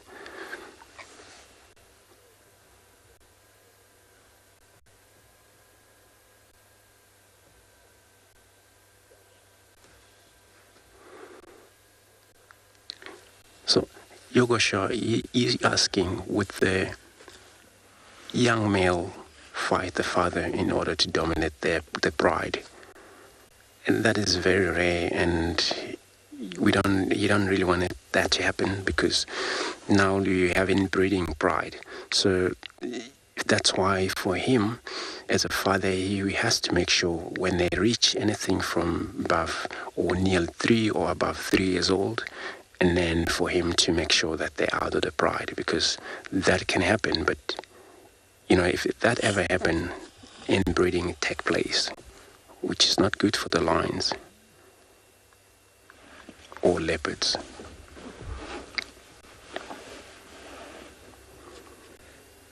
But if he doesn't kick them out, they may force, they all give trouble to their mother as well as their sisters. Force them to inbreed, but then this is when maybe father abandoned the bride, he's not taking care of them anymore, so they may feel free to do that. But a lot of time they have to be separated from their bride.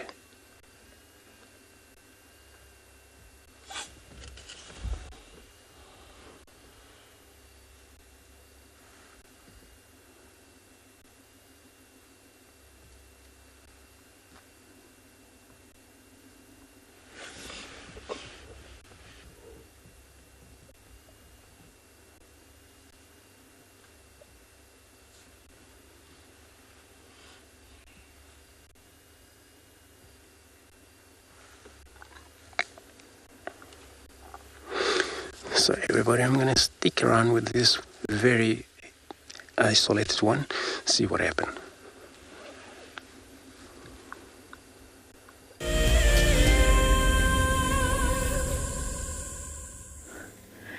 We just had a genet with something in his mouth. It caught something.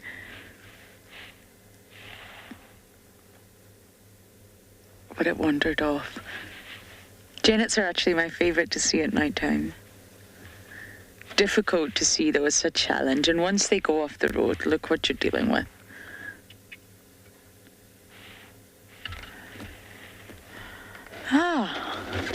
Okay, well, we need to get bumbling for more genets then. They're actually...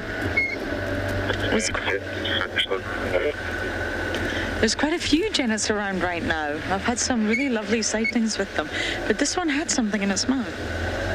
I imagine maybe a bushveld gerbil. I don't think it was a scrub hair size. I think it's long gone now. And it was just the eye shine I spotted on the road, and then immediately just turn your lights off, turn your engine off. And sometimes they hang around, sometimes they don't.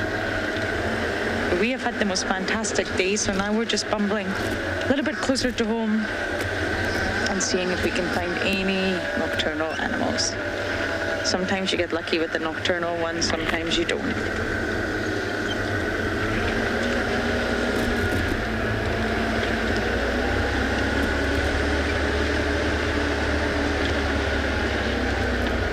And to be honest, if they're not sort of up in the tree or on the road, then you're going to struggle. It's still really dense in some areas. not going to see that eye shine behind all the grass. Oh, no, scrub here, you get off the road.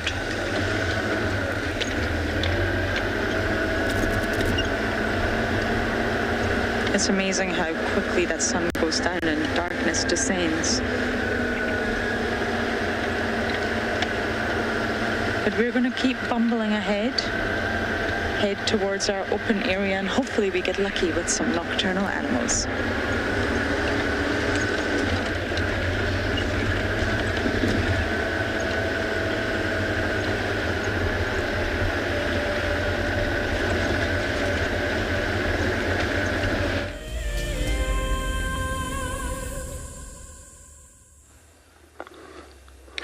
So he stood up and moved. Not far from there, he'd pick up another one, so there's more than one cat in this area.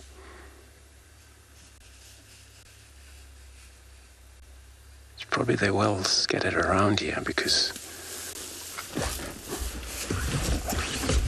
they were on a hunt on impalas.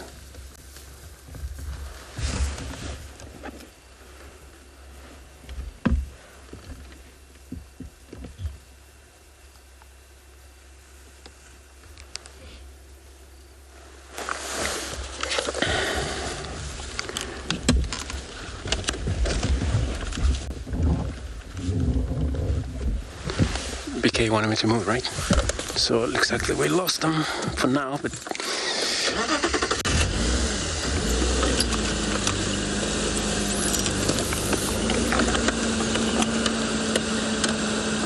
yeah, they haven't moved, so we're gonna catch up with them.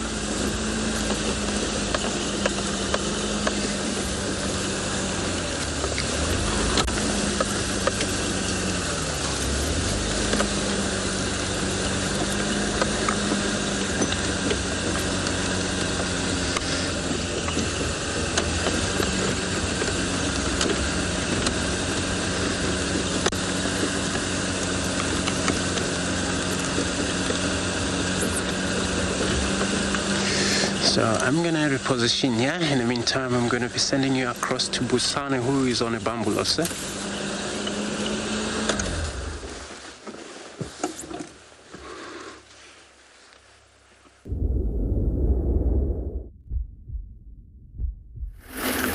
Welcome back, everyone. It was really nice to see Andrew with the lions that are moving around. Here we are, we're still driving around and trying to find some leopard, because this time of the day it's when leopard will be patrolling their territory and walking along. So they normally walk and patrol their territory along the roads because it's much easier for them to walk on the road than walking into the long grass. Have a look all around us. The grass level is much higher up. So while they're busy patrolling their territory, if they come across with opportunity for them to hunt, then definitely they will take it. And they know that the other leopards will also walk along the roads. And scent mark, if they don't pick up a scent of take over that new piece of land. So they constantly making sure that there's no. Okay, we're gonna take you across to Andrew.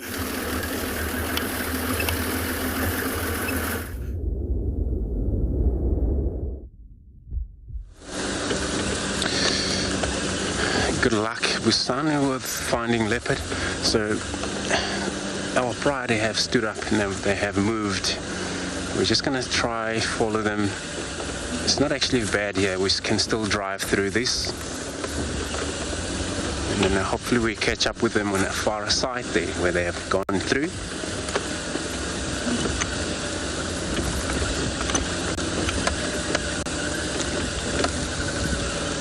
See, my radio communication in this range it's not really working, so we may find out on the other side there's already 3 vehicles. If it's that, so then we're going to have to avoid the area.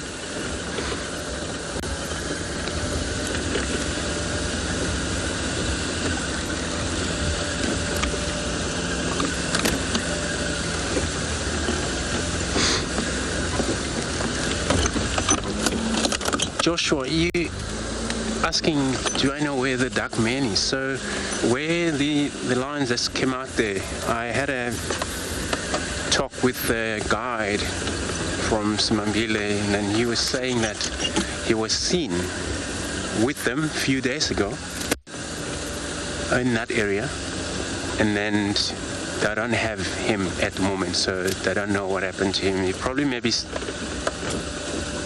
stuck somewhere, maybe doing something else. But yeah, they said he was with them when I saw them a few days ago.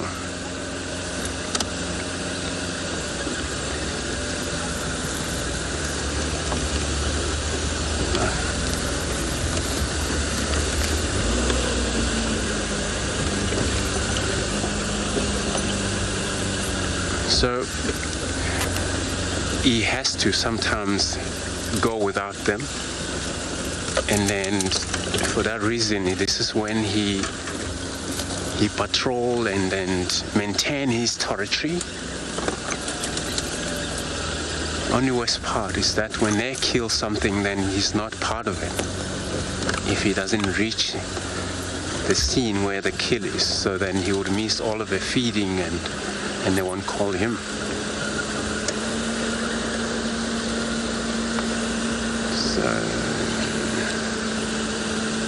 Okay, so looks like I'm gonna have to go slightly to the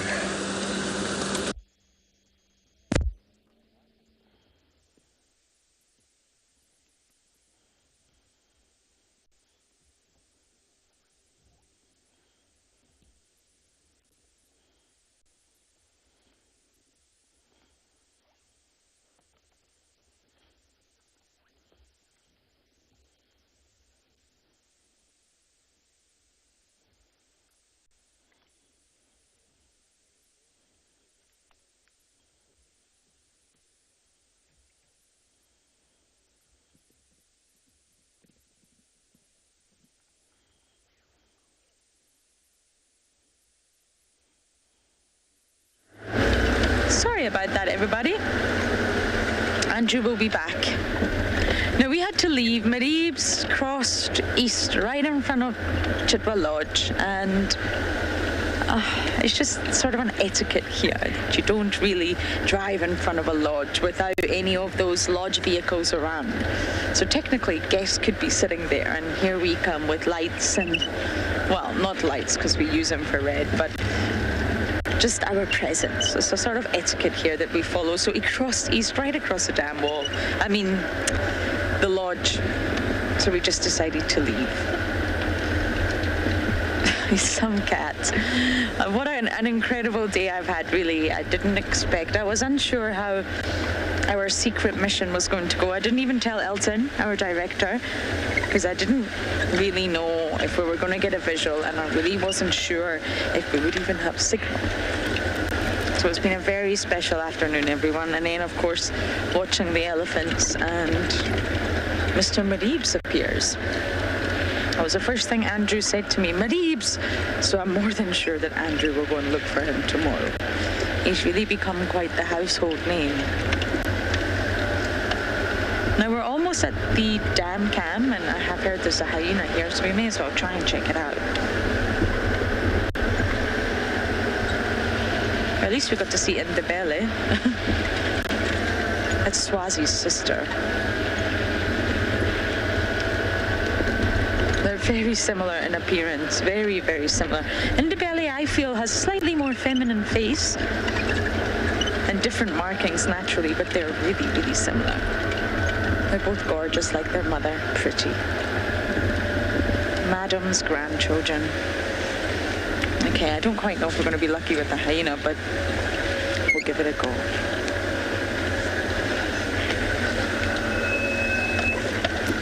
So I'm going to go up onto the dam wall here and see if I can spot my favorite animal.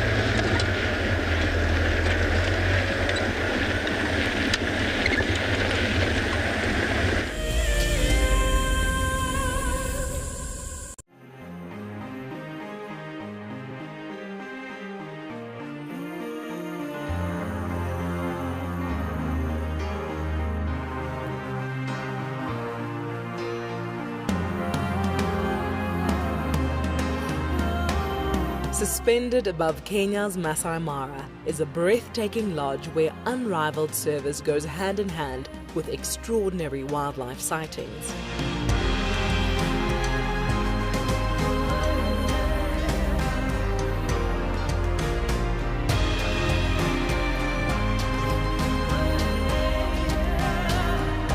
Ngala Mara offers a quiet place where guests have the opportunity to reconnect with the world again. Sign up to be a WildEarth explorer before the end of July, and you and a friend could win a 3-night stay at this award-winning lodge. WildEarth Explorers, it's in your nature. My name is Moritz, and I come to you live every day from Tswalu Kalahari here in South Africa. My favorite thing is probably the predators, and as you can see, we're looking at some of them right now. These are the kings of the Kalahari. Spending time with the cats, it's just a privilege. And I love their behavior, you know, the more that you look at them, just the power and the sheer beauty and elegance of them. Catch up with the guides daily here on WildEarth.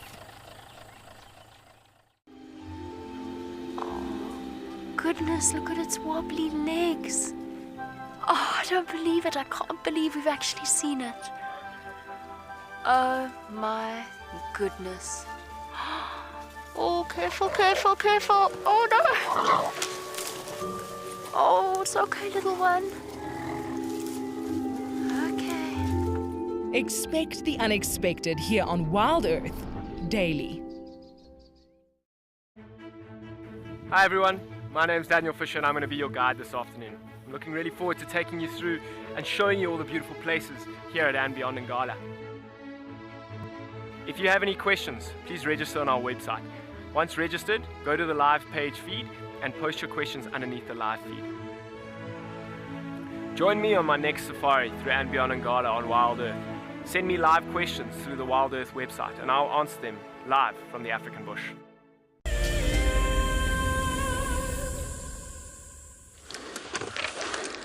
So everybody was about just to move off because there was so many lights, and then there was only one vehicle that was shining on the other one, which you still have these one now moving through the wood there. But the direction they take now, they already crossed. The road is called the Impala Road, and then they would probably making their way into the maybe quarantine area later on.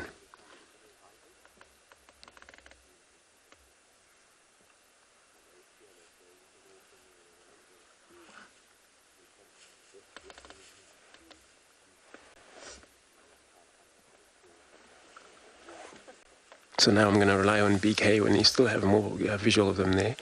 And then we still have.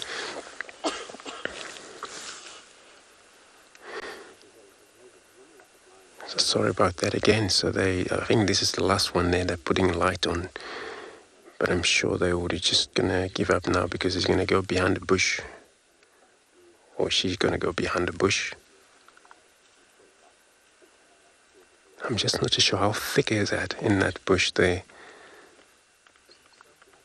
Depending on if they're going to follow them, then I'm not going to follow them, because then they will be using their spotlight. So I'd rather avoid that.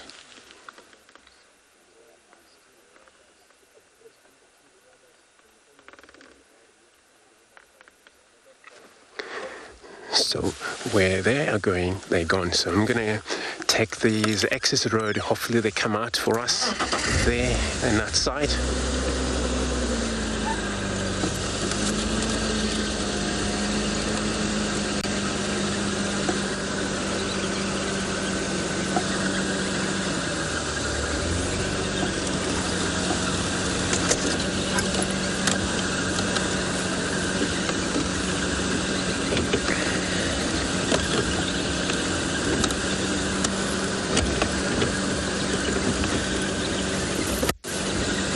So yeah, maybe they will come out of the Wesela axis because it's the only closer axis road they may reach. And they may use that in order for them to get into the quarantine, which we may have a visitor tonight around the camp.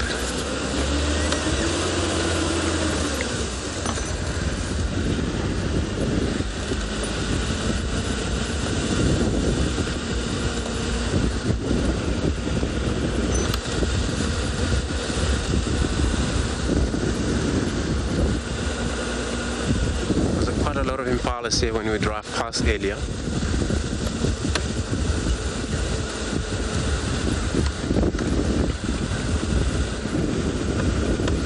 So maybe they will be hunted if they're still around.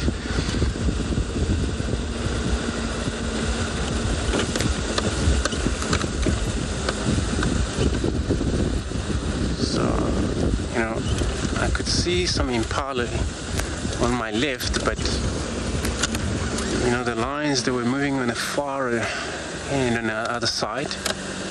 So I'm not going to spend time with them. I'm going to see if these lions appear on the other side there.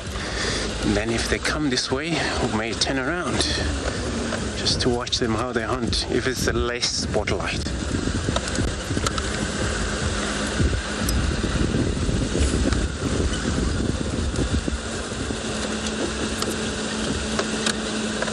Just gonna wait in this very open area, but also this is the only open area they may, if they would make their way this way, and then behind us there's impalas, and they will probably appear right in front of the vehicles.